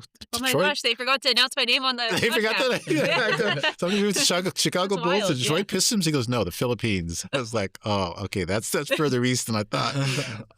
And I had to sit for a minute. I called my mother. There happened to be at that time a coup going on in the Philippines as well. Mhm. And I had the presence of mind to realize that if I leave this place and if I go and play for a few months or even a few years, Mhm. I'm never coming back here. Mhm. I'm never going to finish this degree. So I had to figure out what the cost was Yeah. of going and playing and having some joy for a moment Mhm. and staying and finishing this degree. And it was a hard thing. I wanted to be more like you two. So Yeah. so I thought I better stay and finish. This is going to be hard, but I'm going to stay here and It's going to finish. pay off in the long It's going to term. pay off for long Yeah. run, yeah. Yeah, and it did. It was kind of an arduous journey, like you said, coming into stats. And one thing that really stuck with me was when you had the epiphany that I had never even read a book in high school. So- Like, I got all the way through high school without having read a book, you said at some point, or being assigned a book. And how you come into this institution and like you're expected to know all these things. You recall that you were like reading these things, I think, in your philosophy class, and you had to read it over and over again just to try to comprehend what you were reading. And it really showed the disparities within our education system that persist today. But I can only imagine an under-resourced Black town, Yeah. The lack of preparation that you had for that. And so can you share more about how you navigated that? Because that's a big feat. And you, instead of pursuing college in the Philippines, you stuck to that because you would work hard for it. All the hours, the weekly office hours, like you put a lot of time and energy to get to where you were. So I'm going to underscore the brilliance of your questions and the way in which you read all of this. So thank you. And I was listening to your question. I actually forgot where I was going to go with this. What was the heart of the question? yeah, the heart of the question was essentially navigating just being under-resourced. Oh, and right. going through all- Right. Yeah. It was in stats, but it was also in this theology class when it hit me. When I stopped whining about the fact that I couldn't read this Dietrich Bonhoeffer book. I mean, I'm sitting there with all these books thinking, and I'd done the one thing that you shouldn't do as a first generation student that's struggling. I arranged to get a room myself. I isolated myself, right? The isolation. And I was just, I'm thinking, I'm going to suffer alone. I'm going to pray my way through this or whatever I'm going to do. And then there's a point at which it occurred to me I'm sitting in a room with people that at first I thought were just brighter than me. They're just smarter than me. And there's my othering myself. Like, these people are bright and I'm not. Like, it's a judgment of myself. And then I realized that they're 18-year-olds just like I am. They've been prepped differently. Yes. And I didn't know what a Bellarmine prep was. I didn't know what a Seattle prep was. I didn't know what a Gonzaga prep was. And once I realized prep And then I started thinking back to, what does it mean to not be asked to read a book? What does it mean to take a foods class and wood shop class twice? And why? Why is And, that? and why? Yeah. And then I started thinking about the sociology of this. And then what bothered me, angered and inspired me, was to realize this was by design. You have working class schools. You have prep schools. You have this social ladder that's created by intention. So I was supposed to graduate from high school, celebrate that graduation from high school, go to work, and never be seen in this space again. Work in the trades. Not that there's anything wrong with that. Not that there's anything wrong with that. But even if you're not prepared to do the trades either, you're just going to graduate from high school and you're going to be locked in. Go to the military. Or go to the military, right? And you're path dependent rather than have a choice. Because you're right, there's nothing wrong with the trades, but to not be given a choice. And so in many respects, I built the rest of my career around trying to undo that for young people. Which is amazing. It just showed that we needed people like you in these spaces, because who would research, those experiences from your point of view, like you lived it and then you overcame it. And so that, to me, it was just absolutely amazing to see. But the humbling part of that, Tiana, was that opportunity came because I was invited to come and practice with the Gonzaga team while somebody's watching through a two-way mirror. And it was totally serendipitous. It was So if I had played poorly on that Saturday, that would have been it. It would have been Which is ridiculous, it. And so part of my commitment from there was to make sure that for Black children, for working class kids, that education doesn't have to be serendipitous. That you shouldn't have to shoot a basketball a lot, right? Yeah. So we've got to change that. So that was a hard thing to encounter, but I felt like what I needed to do from there was to commit myself to addressing that issue as best I can. Absolutely. And despite the accomplishments you achieved throughout your life and career, you detailed over instances of racism, from being accused of theft as a child when you were shopping with your mom, receiving slurs, objects, and insults hurled at you by teachers and strangers, and being mistaken for the help, even by those you had been in proximity with due to your scholarly work. You recounted early on in your career during your time working as a contract therapist at a community health clinic following your master's program at Gonzaga, and you said, "This became a regular occurrence. I would walk out with my pad and my clipboard, pen in hand, call the name of the only person sitting in the office, and no one would answer." And reflecting on these moments, what do you believe is the most effective way to cultivate belonging, even from those with beliefs antithetical to our own? And how did you develop the emotional bandwidth to withstand repeated micro and macroaggressions, invalidations, and insults? Again, the power of your question. That was an interesting time for me because I was volunteering at a crisis line in this little building in Spokane. So when I took those crisis calls, I'd see a little phone come on and see a little red light, and I would talk to people. And sometimes we'd talk through the night. And they can't see you. They can't see me, and we'd be talking. Yeah. I'd be talking people off the ledge. And then as that job progressed, we'd move from the crisis line call to you make an appointment the next day, the next Monday, with the person you've been talking to, which makes sense, right? Yeah. So we're talking, we're deep in it, and sometimes just sitting in silence. And then the power of actually showing up with a clipboard in the room where there's one guy sitting over in the corner, and I know it's him. The only person. It's your 1:00 appointment, and I have to walk out and say, "Is Mr. Johnson here?" And I'd have to pretend that there weren't, and I'd look over at the secretary, and she'd go, "That's Mr. Johnson," and I'd walk back in. And I thought, so in some ways, Brad, your question is about me overcoming microaggressions. Part of what I realized at that point, that's Mr. Johnson's issue. That's for him to work through, because I was with you the night before. Yeah. I may have saved your life the night before, right, but you've got something to work through right now, because whatever narrative is in your head that I can't be in conversation with you now is your problem. I'm going to work through this part of it because I'm willing to actually be with my clipboard and continue the conversation with you. But you've got work to do. And I understand that wherever you grew up, northern Idaho, outskirts of Spokane, that you didn't sign up to have a Black man as your therapist. I get that. I get how hard that is. That would ever happen. That right. I get that. Yeah. And I think I said something similar. And it was like, if I went to a Moroccan restaurant and somebody served me Italian food, like this dude was probably like, what just happened here? Yeah. So like some of that is like, some of this is for me to work through, but some of your burden is going to be, you're going to have to work through this stuff. For us to have a place of belong, for us to be a city and a state and a nation, a place of belonging, you have to work through some stuff, and you have to work through your stereotypes. You have to work through your narratives. I'm willing to come. I'm willing to be on the phone with you, and you have to be willing to actually stand up in the lobby and stand here with me, right? But I'm willing. And this is John Powell's notion of to get to belonging, we have to undo this notion of othering. Mm-hmm. Because othering in his mind was like, he can have that conversation because he could hear me, but he couldn't see me. So othering is so powerful for him. Mm-hmm. It's like, you got to work through this, dude. You got to work through this. You got to ask your kids to work through this. Yeah. So to get to belonging, we have to address this issue of ways in which othering stands in the way, because there's nothing in our conversation that would lead him to believe that I can't be sitting in a room with him. So yeah. So and I think I was developing some confidence at that point, realizing I'm a young adult now. Yeah. And I used to carry this guy's burden, and I used to feel a sense of shame and embarrassment, but this is not mine. Like you needed to help them, then you realized this is not mine to carry, right? This is not my burden to carry right now, right? Yeah. You gotta, and if you want to, and then I realized for some of these folks, because some of the stories in here, I think there are a couple about me showing up at Aryan Nation rallies. That was wild. Yes. I had just sitting in the park. Yeah. I literally couldn't believe that. That was on my bingo card. Right? You were studying, and then boom, you're at the Aryan Nation rally.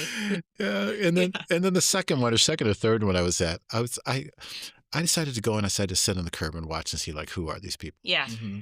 And I'm looking at these folks going, makes no sense. You are poor. Yeah. You are undereducated. And you're following a truck trying to find a sense of belonging behind Richard Butler's pickup truck, and there's like 10 of you. Mm-hmm. Like, you're not cross-burn and clown. Like, there's no strength in this. You are meager. You are poor. You are undereducated, and like you're no different than my life was when I was living in poverty. We're having the same struggle here, but you found people like me. Mm-hmm.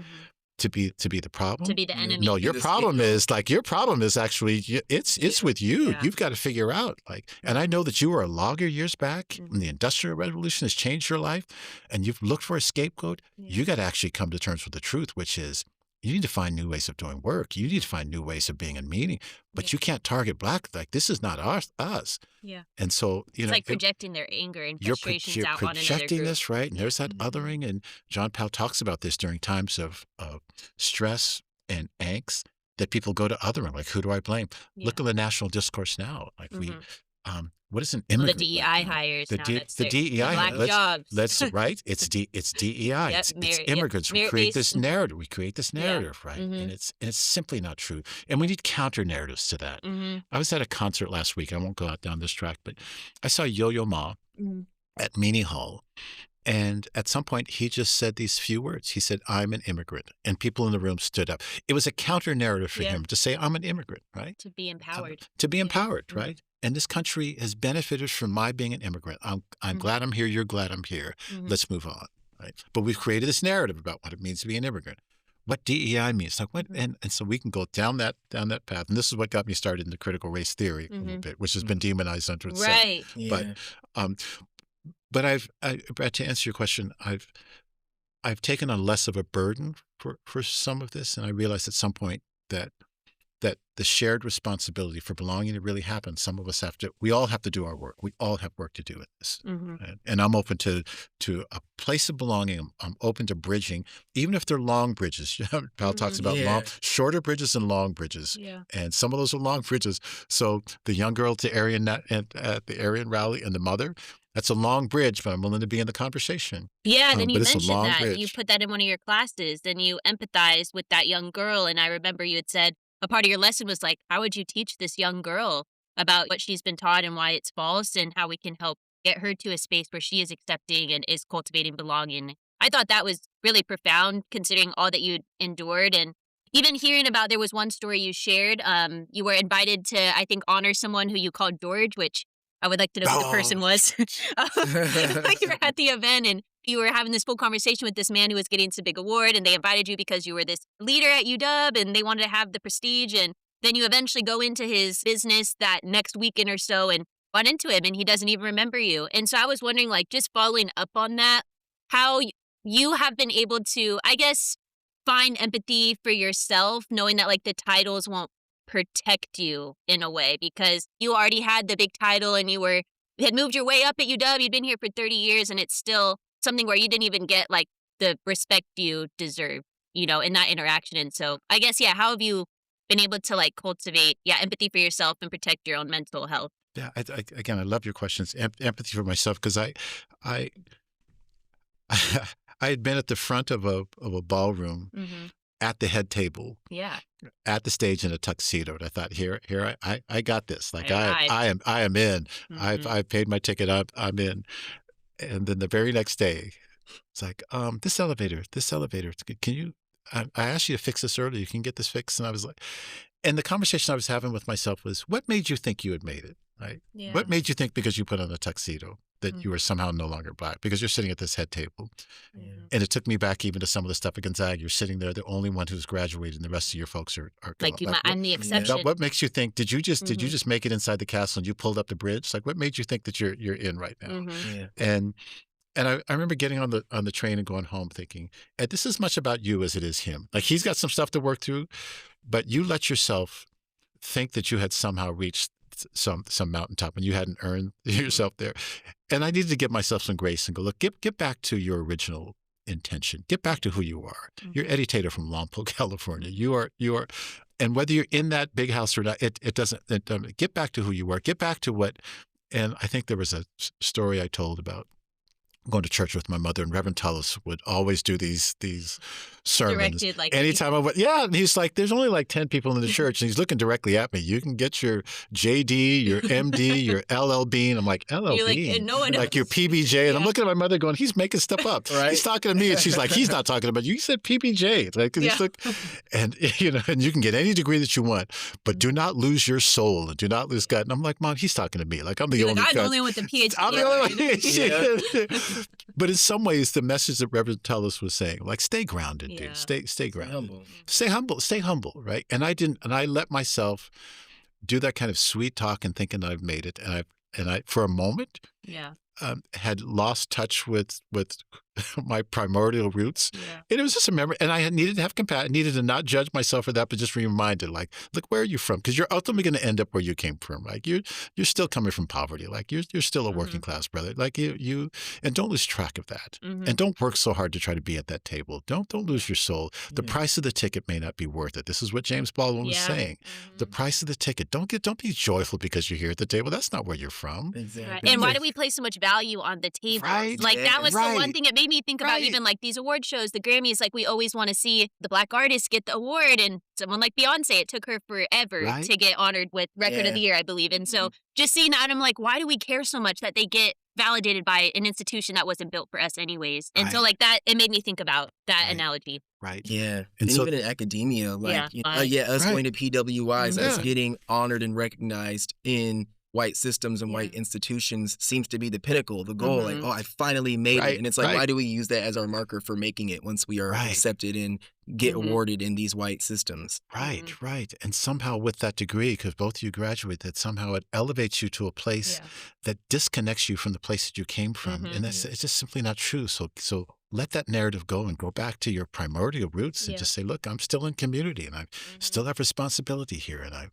I love where I'm from, and I need to stay connected to all this. So it was a moment of me getting disconnected and realized, Ed, you just thought the price of the ticket brought you something that you didn't earn, and you don't even want to be here, first of all.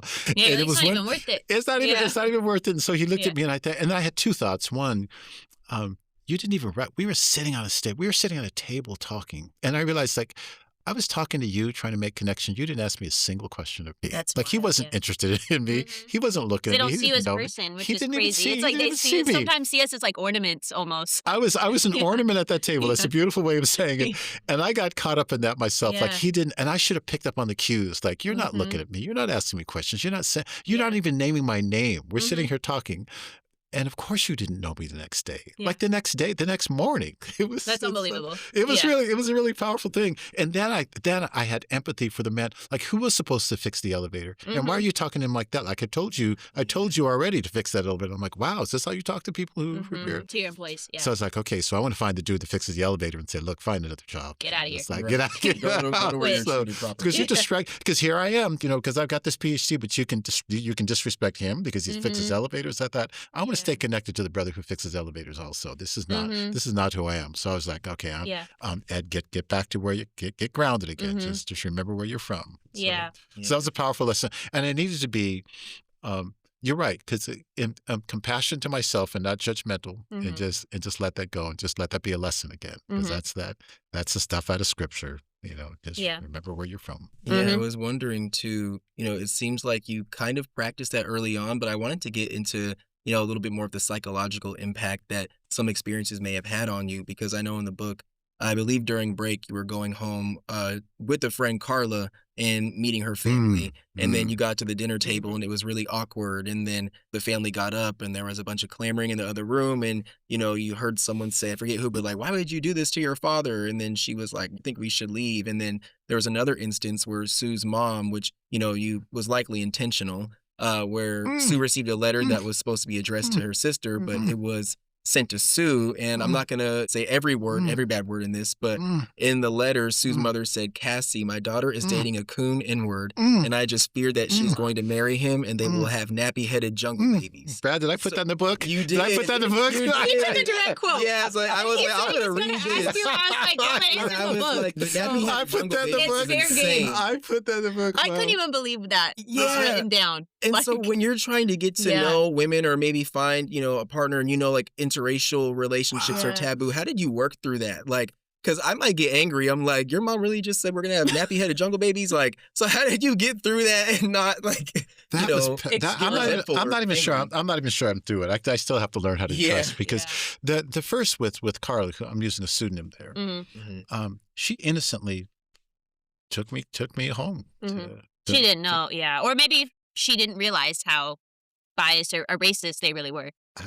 And so, or like the visceral reaction that they would have, and it was a visceral reaction. So we're sitting there, and again, I'm from Lompoc, right? And you were a little nervous, like, and my mother had I'm at protected these people's house. right. My mother protected me from some of this stuff. Yeah. And so we're sitting there, and I made an initial mistake that I didn't know was a mistake. I asked your dad, who's a rancher.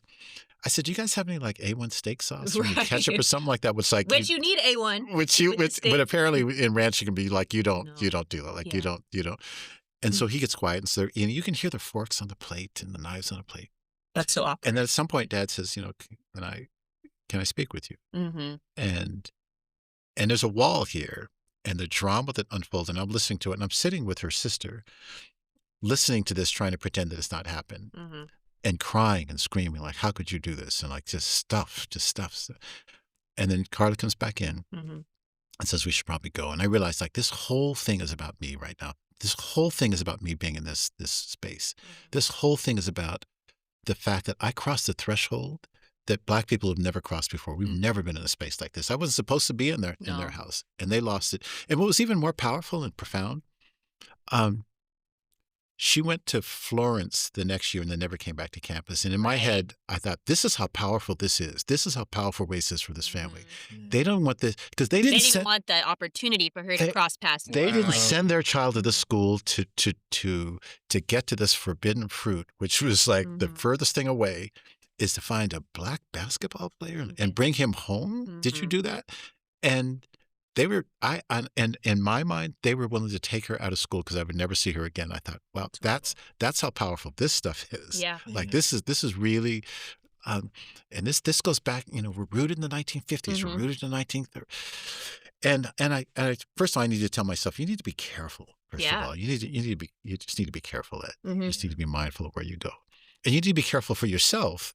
But you also need to be careful because, like these young white men, white women who are walking around with me, they didn't sign up for this. Also, they're just trying to figure out their way through this. So, because there were some real vulnerabilities. Because if I was walking around downtown Spokane, with Northern Idaho being the hub of Aryan Nation activity, it was one thing for me to be walking around alone.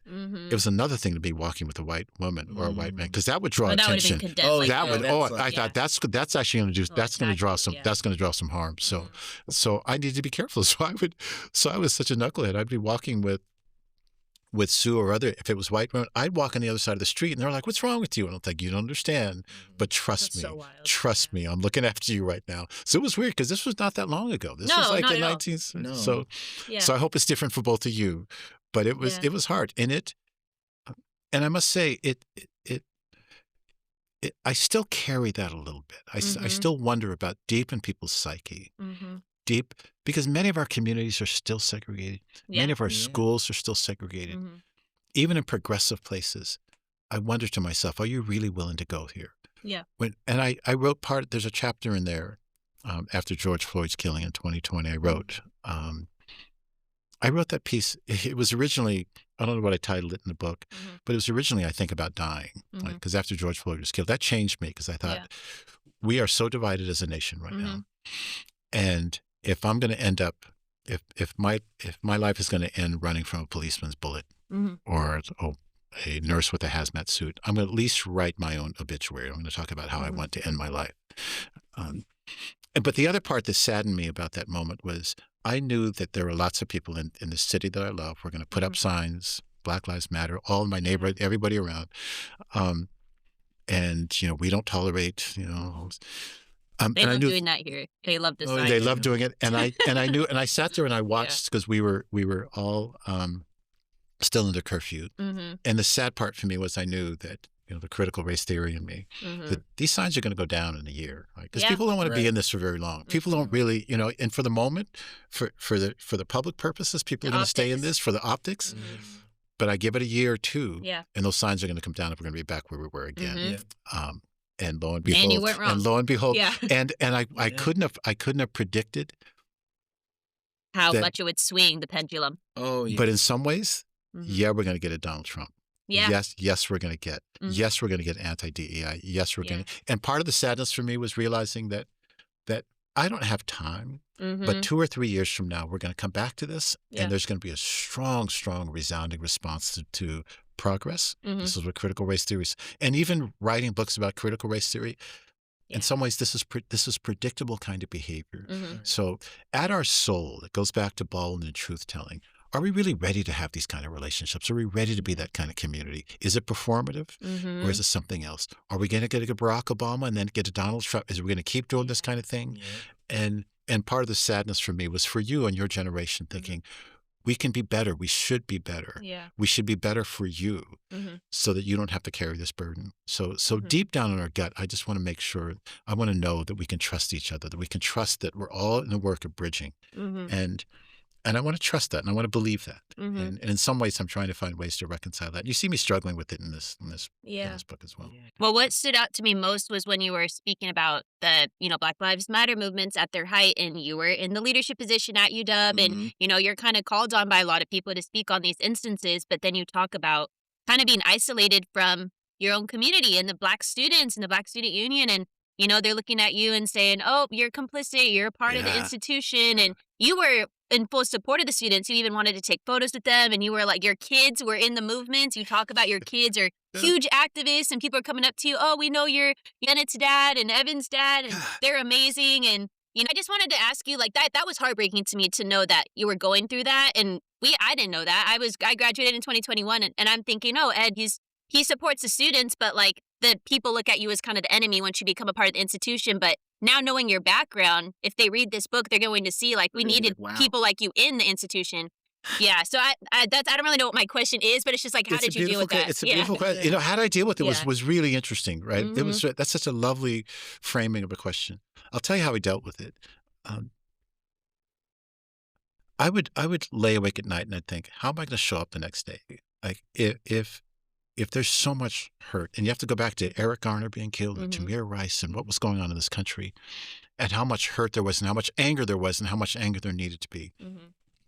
And here I am showing up in a button-down shirt and a purple sweater like I'm wearing now, saying, let's be civil and thoughtful. And in my head, the counter narrative to that is I'm having students, the next generation, look at me going, so how did that button-down, purple shirt thing, how did that work for your generation? Did it save George Floyd's life? Yeah. So you're asking me to do the same thing? You're asking me to comport myself with civility and be kind and be decent and hope that things are going to get better. And it's like, so Ed, you need to have that conversation with you. What are you asking young people to do? To be quiet and kind of and whistle Vivaldi right now, or is this a time for really challenging and pushing? My kids brought me a little bit of credibility because I'm out there protests.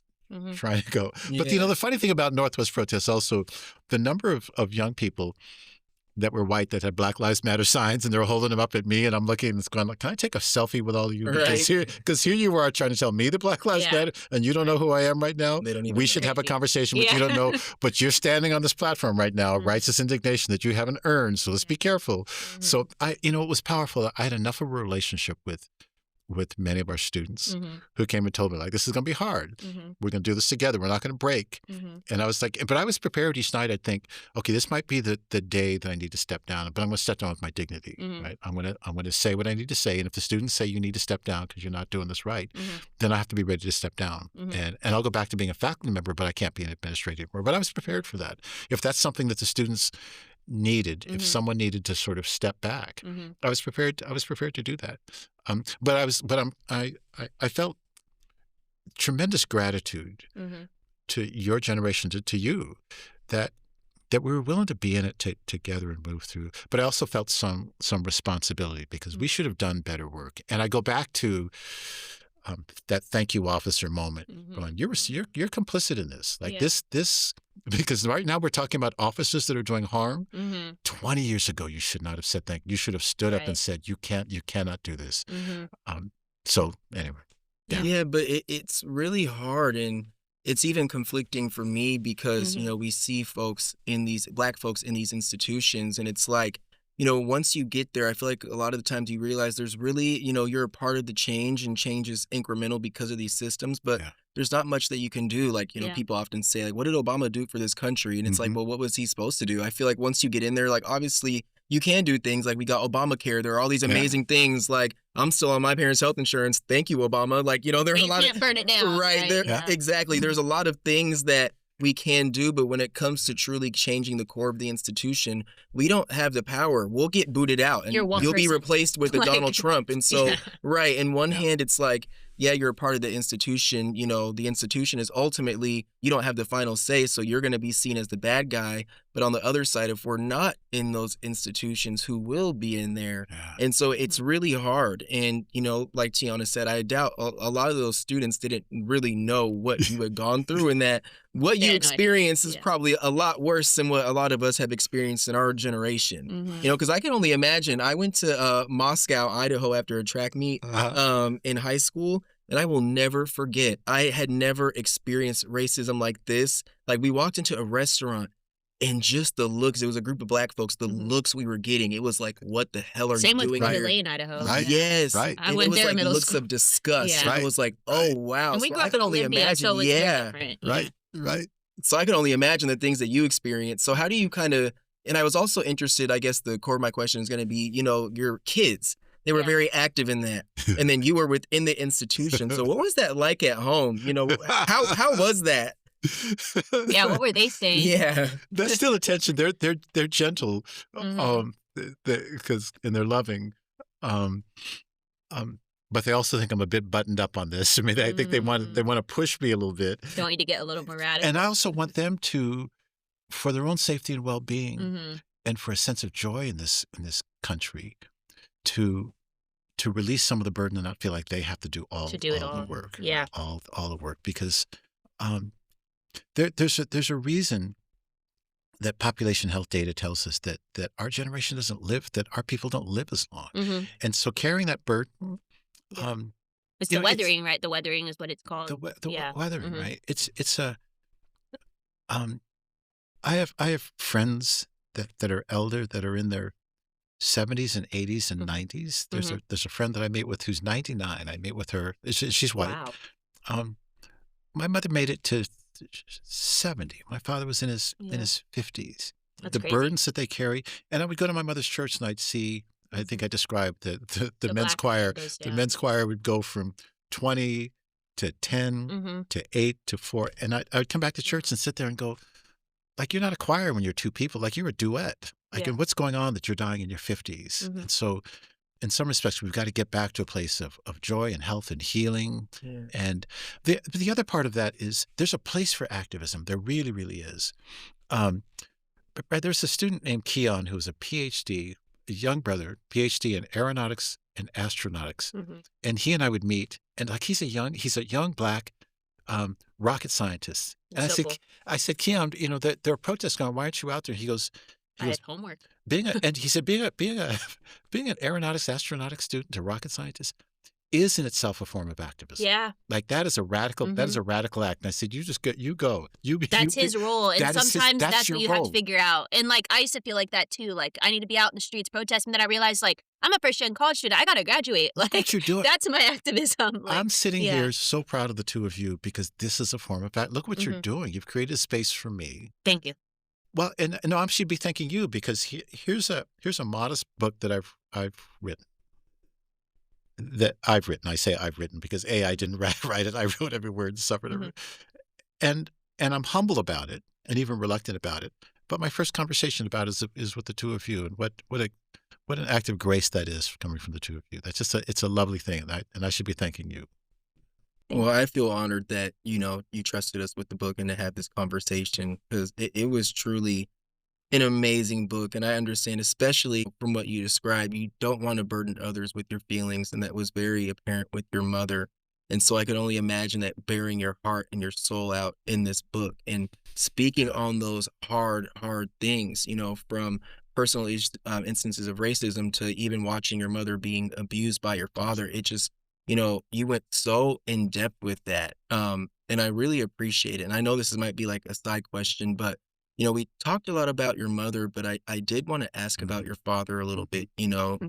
You witnessed a lot from your father, from abuse to just the mistreatment that you faced, and you really humanized him. And you might have to correct me on this or walk me through it, but I think there was a moment when you were leaving to Spokane, and you were in the airport with him, and I forget what it was. It was like a bag, or I don't know, like you didn't know how to clip something right, and then he did it for you, and he got emotional. And he basically was like, I should have been there to teach you these things. I wasn't there to teach you those things. And it was kind of a moment where he acknowledged his absence. Was that healing for you at all, just to get that acknowledgement that, I wasn't the best father, and at least know that he felt that? You two are amazing, first of all. Again, that's such a beautiful question. That's a really good question. It's a really good question. I'd forgotten I had written that part of it because, these are things I would write at night. And I think I was writing for myself. I remember writing for Kathy and Dick, and I'm in a conversation with two people. And I'm nervous about kind of having that be out there. But yes, my sister stopped visiting my father. They were done for reasons that he was harder on them than he was on me, which was hard for me to imagine. But I was still going to visit him. And I thought, when I go to college, I'm going to take a bus up to Sacramento. I'm going to visit him and then go to Spokane. And what I grabbed was a duffel bag, a military duffel bag. And there's a certain way that you tie in the military. You cinch those bags in a particular kind of way. There's a 4-part thing that you got to do. I just folded it, wrapped it around, and would carry it, which is what you don't do. Like, think about those military movies. Your bed's made a certain way. Your bags are packed a certain way. Precise. Everything's precise. I just wrapped that thing. And we're sitting in the airport, and he looked at the bag, and he looked at me. And I can see his eyes turn red. I'd never seen him cry before. Never seen him cry. We'd never hugged. We'd never really touched. And I could see him crying, and I could see him just coming to terms with. I'm not sure he wanted to be a father. This is one of the conversations I had with my mother. I'm not sure that he wanted to be a father for the long haul. But I could see these warring ideals that I want to be a father to you now. I wasn't a good father to you then. 2 souls, 2 thoughts, 2 unreconciled strivings. Like, I want to be a father to you now, but I don't know how to be. And he's looking at that bag as symbolic. I should have taught you how to do that. I should have been there for you. And I said it's really okay. I'm gonna be fine. But I had compassion for him because at that point, black man to black man, I thought, I can see your I can see the struggle in your eyes. And I have compassion. I have compassion for that. That was a hard thing to carry. It was a moment of trust for us because I think he realized that he could turn to me. He had no one else to turn to. His warring ideals had taken him to a place where he was really in isolation, even with his wife, Florence. And he realized at some point that she was in it for the rabbit fur jackets. And he was... Which we'd find out at the end, of their... once he passes. It was a hard thing, but I think he started to realize that. And so he started turning back toward me a little bit through college, even though... And at that point, because he had never been to college. He'd never been... Then he kind of looks at you as like a mentor almost, asking, how do I repair my marriage and fix this? Yes, This woman's losing it or something. And it was a funny thing. It was a Yeah. moment of compassion also because I'd come and visit him from college. And he said, well, how's college going? Did you get the package I sent you? And I said, I don't think you sent me a package. Well, I sent it to Gonzales. And I said, well, I think you sent it to Mexico because I go to Gonzaga. That's so funny. And it was like, okay, you've never done this before. Mhm. Like I could see him finding small ways. Mhm. And again, I turned to the context of his life. Mhm. How would I be? I probably wouldn't be much different. So it'll be a long bridge, but I need to come at this with grace. Mhm. Yeah. And so I told the story about when it was hard. I was in graduate school when he died. I was mad at Florence. I don't show much anger in the book, but I was Mhm. mad at Florence. Well, yeah, and then she doesn't give you any notice that he actually is in the hospital, but I she asked her had one thing. lied initially, which was insane. I could not even believe this, that she literally tells you, "Oh, your dad's on his deathbed. You need to fly out." And then he's like, "Why is everyone here?" I couldn't even understand why someone would do that. I asked one thing of her, which is to give me time. Yeah. Give me even an hour, a few Mhm. minutes. Like but tell me before because I know he's sick. But Yeah. give me time, and I'll leave. I'll drop whatever I'm doing. Mhm. And then she did this sort of curt, your father died. Right? And That's I said, horrible. what? He died. So I ran to a church real quick just to compose myself and flew back. And, Mhm. and I touched him for the first time after it was this awkward moment where I got to the hospital and said, I need to see my father. And they looked at each other and they said, he died. And I said, I do, but I need to see him. Mhm. And I could see them scuffling to try to figure out, and they're huddling and they're looking at me and they're talking and and so we have to find him first, and then the weird mechanics of what happens in the hospital after Mhm. people die, right? So they had to find him and bring him back, Mhm. and yeah, I'm moved when I think about this, and I climbed on the bed next to him and Mhm. just sat there and realized I'm having an experience I'd never had with him Mhm. in my entire life. I just sat next to him and I said I'm sorry, Mhm. and that I hope he forgives me and I forgive him, and it was just a moment of grace that I wish I'd had when he was alive. Mhm. That's my anger toward Florence because I wanted to have that moment. Yeah. But it was a powerful thing to sit there, and it was a bag that was kind of a metaphor for him, Mhm. that he realized that he had been worrying around what it means to be a father, what it means to be a military man, and what it means to be a black man, Mhm. and to try to show some love and try to conjure love that he couldn't find. So that was hard for me. So while it's a tribute to my mother in some ways, I wanted to do reconciliation with my father. One of those two things to happen at the same time. And I wanted to invite my sisters and my brother to join me in that reconciliation because he was hard on them. Yeah. Um, Well, you said you were his favorite, or at least they thought that, and then you were like, "Man, he put me through a lot." that So, was hard. yeah. It was hard, and because it was when we would sit together sometimes, and they kept talking about me being a favorite, and I think, what do you mean a favorite? And Mhm. then they talked about some of the things that happened for them, and I thought, wow, so he was less hard on me than he was on you. That Mhm. doesn't make me a favorite, but he was less hard on. And I struggle to undo that burden because if you're trying to be a father and trying to be a husband, trying to be in a relationship to people, and the only images that you have are are are violence and Mhm. failure. It's just hard because you have to make it up. You have to make it Mhm. up, and I just have to. And it's not something you can find in a book, but you have to Yeah. find like what does a model look like? How do I find? Mhm. Um, and so it's hard. It's been a journey. It's been Mhm. a journey. It still is a journey. And the book, in some ways, is part of that journey. Yeah. Yeah, this book, I think it's going to be a New York Times bestseller. I Exactly. do. I If know it- you keep saying, "Oh, I No, just wrote but it if up." it goes, Yeah. if it goes no further than having this beautiful conversation with the two of you, and the way that you've read this, and the way that you've described this life, Mhm. and this mother, I'm good from here. Like if it doesn't sell at I all, love that. I It's should gonna buy sell. one. It will. And then, talking about your time at UW, you end up going to South Africa to study abroad, and that became a regular thing Amazing. you did for Amazing. many, many years. And you discuss numerous instances where your worldview expanded, particularly during your time spent in South Africa with study abroad. And then on your first trip there, you shared your journal entries. And then a quote that you had from one of these entries was, "Perhaps it is my brokenness that brings me to South Africa and my own suffering that connects me to my brothers and sisters there.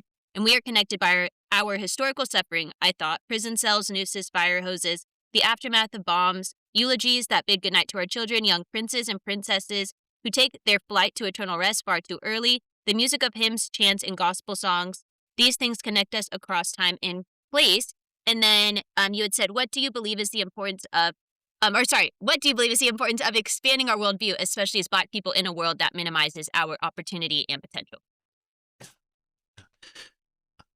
The flight to South Africa, there's a 19-hour leg, so you just sit there. And I was just having this conversation with myself. Again, I didn't tell my mother I was going, or I think I made something up. I told her I was because there's that Reverend Tullis moment again where I'm trying not to say that I'm an international something or other. And I was having this conversation with myself, like, how would you earn this right? Like, you're not some scientist that had some break, world-changing thing. Like, your humble self, what's bringing you here? What connects you? And I started thinking about who are these people in South Africa? And then I started to meet folks there, amazing human beings who became lifetime friends for me around our shared struggle. But there's the shared struggle for I can't say this for all South Africans. This is just after Mandela had been released. I made a mistake because I went one year with a group of teachers, and there's a friend and educator, Sipho Macholo, who said, we have this school, we have no soccer balls, we have no chalk, we have this. So we came back to Seattle and we sent all of these things. We sent a shipload of chalk and soccer balls and sent all these supplies and books. And one of the principals, Bruce Dahmans, called me in the middle of the night. He said, Brother Ed, you sent these things by boat. Like, just think about the practical part. You sent these by boat. The port fees exceed the value of what you sent. Wow. So we can't even get them out of port. And he said, Brother Ed, you have to know this. What we want is a relationship with you. We don't need your supplies. The problem is not that it's not chalk. It's not soccer balls. It's apartheid. We're going to spend the rest of our lives. We will spend the rest of our lives undoing the impact of apartheid. You just be on the journey with this. Don't send us chalk anymore. And I realized they want to be in relationship with me and with us. So I would go back and visit. I visit the same schools. I formed a relationship with these people, and it was humble. And the realization that for me, release some of that burden to know that I'll spend the rest of my life in the work of racial justice, in the work of healing, in the work of democracy. That we'll spend the rest of my. It's not going to be a moment. It's not going to be 2020. You're going to fix this. You're not going to fix it in 2026. I'm going to spend the rest of my life in this. And I learned that from my friends and colleagues in South Africa. And we became like family. Yeah. We became very, very close through our shared sense of struggle. Desmond Tutu said that it's going to be wounded healers that will save South Africa. And I thought, okay, it's okay to actually be wounded in this.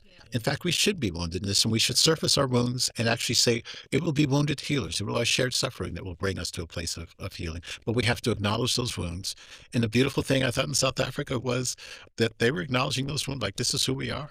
We may live in shanties, but we're on the road to democracy. So I found some little inspiring people I'd never met who got to places that I will never get to be. There was a woman I would visit every year. We had to pass through her shanty, her modest house, and she would tell a story.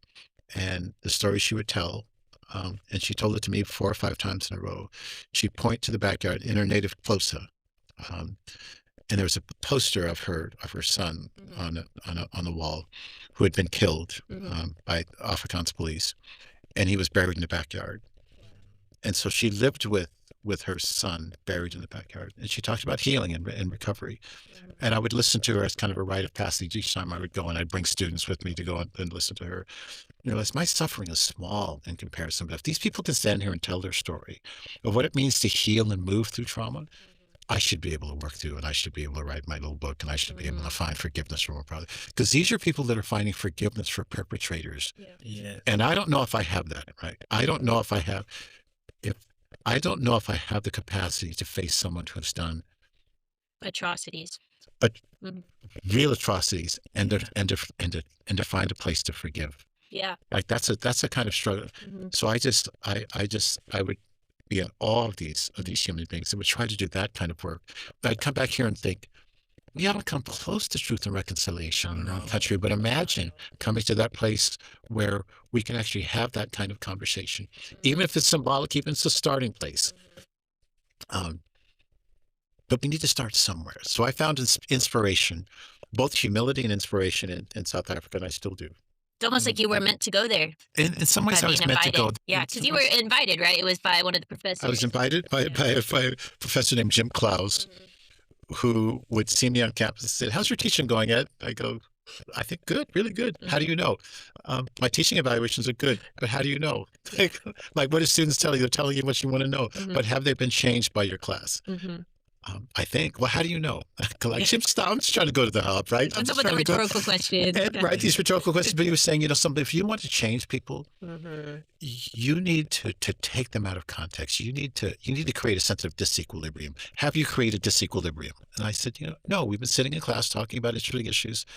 Come to South Africa, right? Come to a place where you don't speak the language. Come to a place where you can be in a conversation about shared suffering. But in Kane Hall, you're not doing that. You need to come to someplace different. And so Jim was the one that sort of shook me up and invited me there. Again, a white man, and right away I found Jim in South Africa, and it changed my life. Yeah, thank you so much for sharing that. I talk about this, Tiana knows, but the only place other than Vancouver that I've been to is South Africa. Really? Yeah, in 2024 I went and I just felt compelled to go, like something was calling me there. And so I impulsively booked a flight, and I got on a plane by myself. Did you really? I did. I went by myself. I'd never been out of the country before, and I just hopped on a plane and went. And that's one thing that I really noticed when I was there is, like you said, that reconciliation and, the act of healing. I will never forget, I was in a museum and I was just like looking at the history of apartheid and things like that. And this random lady, she walks up behind me and she was like, you're Scottish, aren't you? And I was like, yeah, because I had done my ancestry DNA. And I was like, yeah, I had some Scottish in me. And she was like, I could tell by the way you walk. And she started telling me about, how her family was impacted by the apartheid. And she just said to me, I see you on a stage one day speaking. And she was like, you just have to remember that we're all one.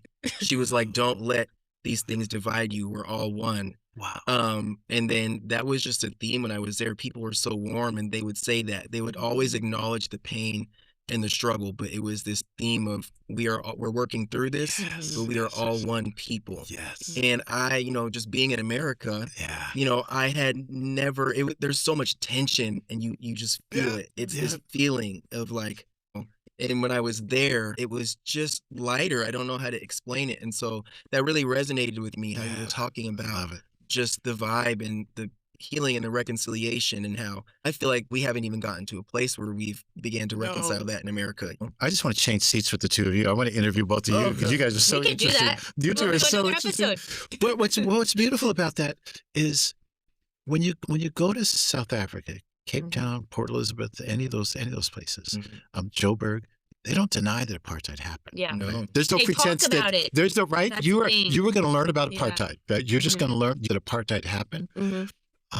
That Tutu and Mandela and others and Winnie Mandela.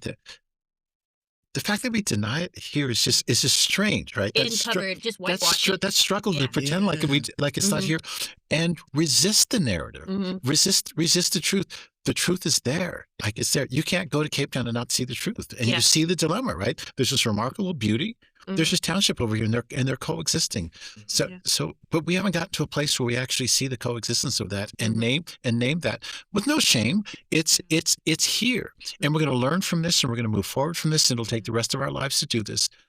And we'll deal with this issue of interdependence. But we're going to do this over time. We're going to do this together. And we're going to do this as one. But we did this, and we're going to name this, and we're going to speak to this, and we're going to recover from it. But you can't go to South Africa and you see it right away. It's a powerful thing. And it's funny because they can even see the difference between Black American. They know what American looks like.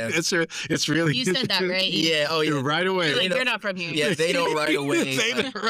I was by myself, and they have a good nightlife, and I was just out. And I had met some folks and we were going out and I was like, I do not know who these people were, but they were like driving me around to different bars and stuff. And I was like, am I going to be okay? And they were like, trust me, the last thing we need to see in the news is Black American going missing in South Africa. That's right. So we just started cracking up. It was so funny. That's so funny you say that, Brett, because part of the care that I got there was that my friends there that I'd met, school people, they did not want anything to happen on their watch. They were like, so we're going to take care of you. We're going to put you, you're going to stay over here. We're going to drive you around. I'm like, okay, I don't want to be in that story either. No, it was so, when they said that, I was just dying laughing. They were like, the last thing we want to see is Black American goes missing in South Africa. I was like, that's cool. But they took care of me. They drove me around, showed me places. They're very friendly, very, very friendly. No, I need to go. I haven't been. You need to go. I felt safe. You felt, if you decide to go, I've got some people that I'll put you in touch with. That'd be awesome. But thank you for sharing that story. That's a of course. I thought that was an interesting connection. Story. I knew you were going to talk about it too. I was like, Dad's gonna love this. Beautiful story. Well, yeah, moving to our next question. We're getting towards the end of the interview, which has been amazing, but we wanted to talk a little bit more about mentorship for faculty. There was a point in the book where you talk about when you were offered the leadership position to become associate vice provost, and you want like the lowest salary, or you didn't negotiate. And that was, I couldn't even believe that. I was like, you should be paid way more, pay the highest of the bracket there. And yeah, you'd spent your majority of your career here, and then you spoke to the challenges that faculty of color face, particularly when called on by their communities to lend their expertise and knowledge. Confined in academia, where priorities were emphasized on publication and research, you often had to postpone your service to the community to conduct your research. And then, based on your experience in academia, how can universities better ensure that BIPOC faculty can answer these persistent, urgent calls from their communities without being restricted from advancement in their fields? Yeah, that's again a lovely question. One of the things I realized early on is, and I say this with respect to my profession, that academia calls you to build a resume. Yeah. And have single authorship. And you count the number of single authors and publish and do your conferences and try to develop a national identity of yourself as a scholar. It is so individualized. And when you get to the end, you have to put together a portfolio, make a case for yourself. And I thought, I'm a product of the river. I'm a product of Miss Jackson. I'm a product of all these people, but you can't put them on your resume. You can't tell that story. And I also realized that if I do that, I could get tenure in a college of education and never step foot in a public school and never be a part of. And I couldn't live with myself, because at the time when I was on the faculty, there were reports in Seattle Times about the south end of Seattle, at Franklin, at Garfield, on parents struggling and parents having community forums about their kids failing. And there were north end schools where kids were failing. There was a school up north where every kid of color in a predominantly white school, everyone had at least one F on their transcript. Every Native American student, every Black student. And I'm here writing articles, and I've got people asking for help, asking for me to translate this into some kind of help. And I thought, if I have to choose between academia and individualism and the community, I don't want to have to make that choice. So I'm going to find a way, and I may not get tenure here, but I'm going to be in those conversations in schools, at Madrona K, at Franklin, at Shoreline. I'm going to be in those conversations. I got in my little Volkswagen Beetle, and I went to every school that I can get to in the state. And not just the largely Black schools. I went to rural schools. I went to East Side schools. I went to, and I wanted to understand what the work was. So I thought, if I'm going to make it here, I'm going to make it here by being grounded in community. And I'm going to figure out how to do both scholarship. I'm going to do it in a way that's going to be relevant. We have a generation of young faculty that are incredible public scholars, right? That can do their work, they're brilliant, but they translate that work to public good. So if you don't know Megan Ming Francis and oh yeah, I've heard that name. You've heard Megan Ming Francis, you've heard Alexis Harris. Yeah, Alexis, she's great. Who are doing sociological work, and they're also speaking to community. And so I think one of the things we have to do is make sure that when we think about promotion and tenure, that we support faculty who are doing both of those things so they don't have to make a choice. We need to do it in a way that they can be. I did a research study years ago asking, and these were mostly Black women who were getting their PhDs, who were stars in their field, who were deciding not to do academia. And I wanted to know, why are you choosing not to do academia? But they were saying, because you can't be a parent and you can't be a community member. Because I want to have a family, and I don't. So and what they were saying was, I'm watching my mentors who don't have full lives and don't have complete lives, and I don't want to make that sacrifice. So we have to create conditions where we can live full lives and be in academia and be in community and be parents and be whole, and not have to make false choices. Am I going to be a parent and present to my family, and am I going to be a scholar? You can have both of those things. Tyrone Howard, who's a scholar at UCLA, and he's one of the preeminent scholars in the field. Tyrone was a graduate student when I was a faculty member here. And Tyrone and I were coaching basketball together. I said, Tyrone, don't let anybody tell you that academia can't allow you to be with your kids. He had young kids. We were coaching those kids. I think he has 4 or 5 kids now. Wow. He is one of the preeminent scholars. And he gives me credit for saying, you can be a father and be a scholar. He's one of the top scholars in this country. And I love it. Doing work on multicultural education, schooling that works for all kids, and schooling that works in particular for Black kids, and culturally relevant pedagogy. And so we just have to create a culture in academia that supports wholeness, that supports completeness. Bell Hooks used to talk about that, the importance of being whole. I love that. Mm-hmm. Going back to your younger self, though, when you did accept the offer and you didn't ask for a higher salary, what would you tell Black faculty specifically about negotiation and the importance of it? Negotiate for what you're worth and do the work, and don't be modest about that.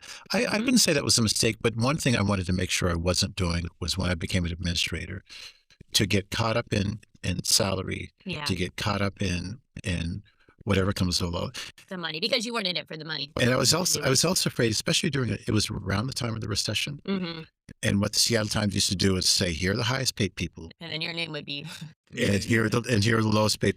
And it also for some faculty that are coming in with modest salaries, Mhm. the last thing I wanted to do was to come in and say, have fun down there because I'm up here now and I'm Mhm. good. But I didn't want to be in that news story. I wanted to be in Yeah. I wanted to be in the work, not because Mhm. not to monetize it, Mhm. but to be in the work and be serious about the work. So Yeah. so I just said, look, I don't need to be. I'm not going to Mhm. try to be the highest paid thing in here. Yeah. I just want to do the work. Okay. That makes a lot more sense. But I too, wouldn't what you recommend that said. people negotiate a salary Yeah. down because that's what I was doing. That was Yeah. wrong with you. Even as I was doing, I was like, You sold yourself a little what are you short. doing here? Yeah. Right. Yeah. Any part of that going back to just your upbringing, was that being afraid of asking for too much? I know there was a reason, but was there a part of you inside that was That's like, a beautiful question. yeah, like were you as a Black man who had been through so much, who, was used to being underestimated likely, did you not want to ask for too much? That's such an interesting question. I hadn't thought about it that way, but I think that may have been in it for me also. Mhm. I think there may have been me because I was negotiating with Anna Kelsey at the time, and I think Yeah. part of me was going, I better be grateful. I better be great. Yeah, that's Do I even deserve Yeah. this yet? Because I don't yeah. know. Because Crazy. when you think about the distance from Lompoc Yeah. to the University of Washington Sitting with administration, President Kelsey, like yeah, you're like, how did I even get here? Probably. part of me Yeah. is doing the whole imposter thing, right? Mhm. I'm doing the whole like, what am I doing here? Like I put on a shirt and I put on a jacket. And I'm sitting here going, Yeah. but do I belong? I mean, but it's Mhm. interesting that she would say that because I think that's part of what was going on. I was asking myself, do I belong here? Mhm. And saying it verbally. So here's that two souls, two thoughts, two unreconciled strivings. I want to be in leadership, but do I deserve to be in leadership? Maybe I should Mhm. make sure that my salary is not. Maybe I should stay connected. But that, in some ways, I hadn't thought about it that way. But I think I was doing exactly that, trying to negotiate myself out of any sense of, of elitism. Mhm. Yeah, that's interesting. I hadn't thought about it that way, but I think that's exactly what was going on. And even wondering whether I deserve to be here. Because I will say the hard part for me is um, I don't think my brother's ever stepped foot on a college campus. Mm. Wow. I don't think my sister Edna has ever stepped foot on a college campus. Mhm. My mother did for my graduation. Wow. So the humility that comes with being here, Mhm. and it's not a survivor's guilt, but it's just recognizing that this has not been for everybody Mhm. that I've gotten here.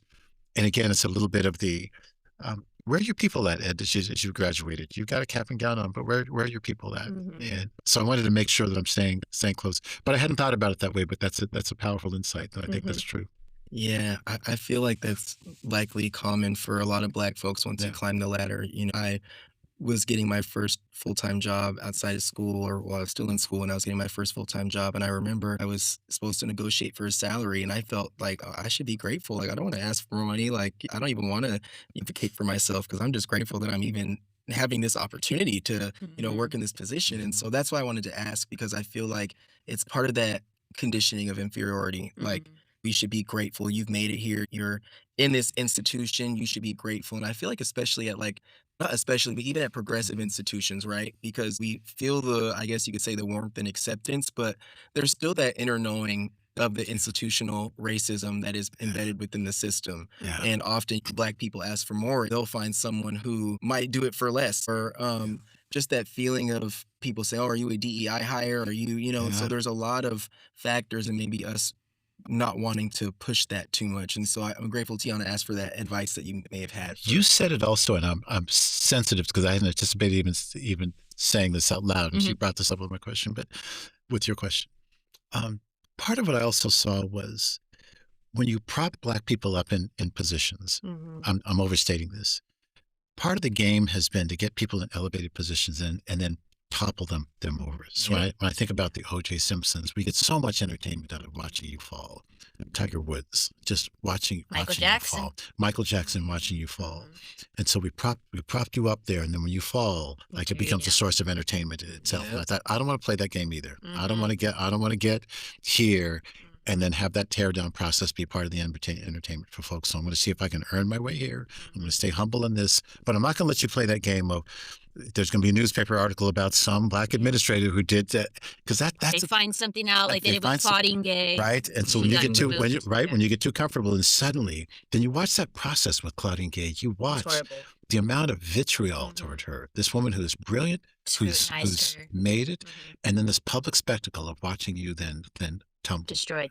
Just destroyed. And I thought, okay, that's not going to be part of this either. I'm going to figure out a way to do this. So thank you for that question. It's a beautiful question. That's a good question. Insightful question. All of it have been beautiful. Questions. All of them. Thank you. Yeah, I can't believe we're already at the end of the interview. I feel like, time has gone by. It's flown by so fast, and just really grateful to be here with you. And, just wrapping it up, nature has brought you solace from the redwoods to the Team W and across the globe, while picking up fly fishing as a hobby to reconnect with yourself and the earth. Similarly, fatherhood allowed you to find restoration as you dedicated your life to raising your children to embrace their Blackness and commitments to justice. The river has brought you closer to your own humanity and purpose while reinforcing the bonds between us all. With this in mind, what does Blackness mean to you? We ask all of our guests this question to define Blackness in their own words.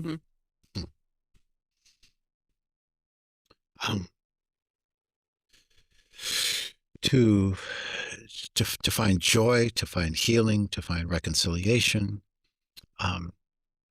to continue to strive to be whole, to be interdependent, to be connected to one another,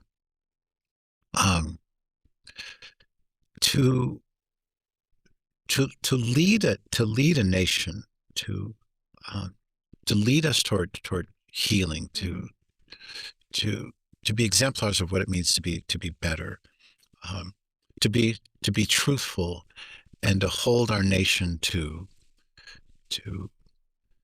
the accountability that comes with being honest and being better.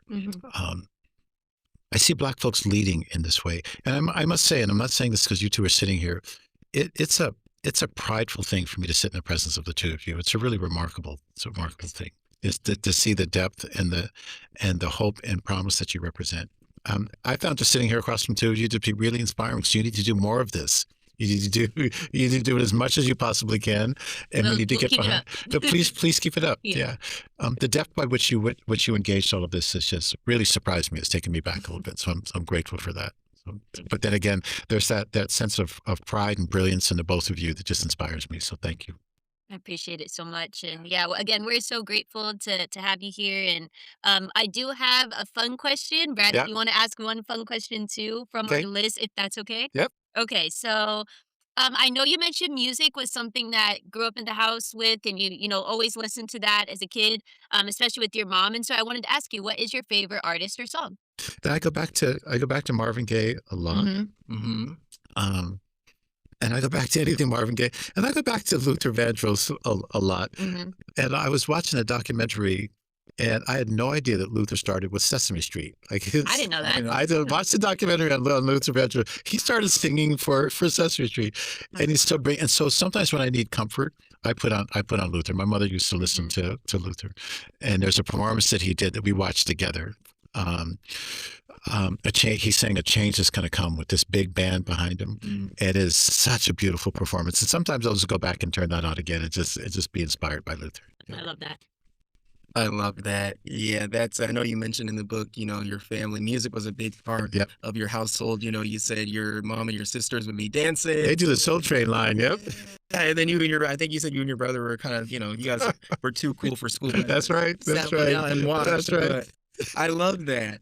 I guess my fun question will be, what is one travel destination on your bucket list that you have yet to visit? I went back to Japan a few years ago, which was beautiful. That I've yet to visit. I went to Greece once, and I want to go back. I've been so many places. That's cool. I've that's never, good. I've heard people talk about Australia and New Zealand, and I've never been to those. Really? Those places, never been. Okay. Australia's on my bucket list. Is Australia on your bucket list? I guess we can say, what's your favorite place that you've been to? There we go. My favorite place. Japan was healing for me. It was a beautiful place. I spent a little bit of time there on a Fulbright, but I'll say that I'll go back to South Africa someday because that's it's a combination of just sort of beauty and depth. And I want to go back to Port Elizabeth again and visit old friends there. Port Elizabeth, South Africa is a beautiful place. So that's my favorite place. I love that. I love that.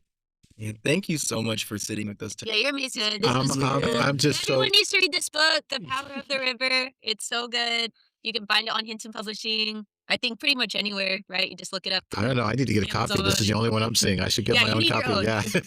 I feel very exclusive, very honored to be one of the first. I felt really cool. I was like, okay, no one's seen this yet. So. It can end right here. I got what I wanted out of this. A conversation with the two of you. You read the book with grace and with depth. So I'm happy. This is our first author debut conversation. Yeah. Actually. Thank you both. I'm just remarkably proud of both of you. Thank you so much. We're honored because I feel like we realize a big part of what we're doing is archiving people's stories. And our hope is that this story here will live on long after you. Your kids, your grandkids will be able to go back and listen to this. And it's something that we can pass down. It's something that will live on forever is our hope. And so we're just honored to be the first to speak to you about this. I'm totally inspired by both of you. Thank you. Thanks, Ted. Thank you.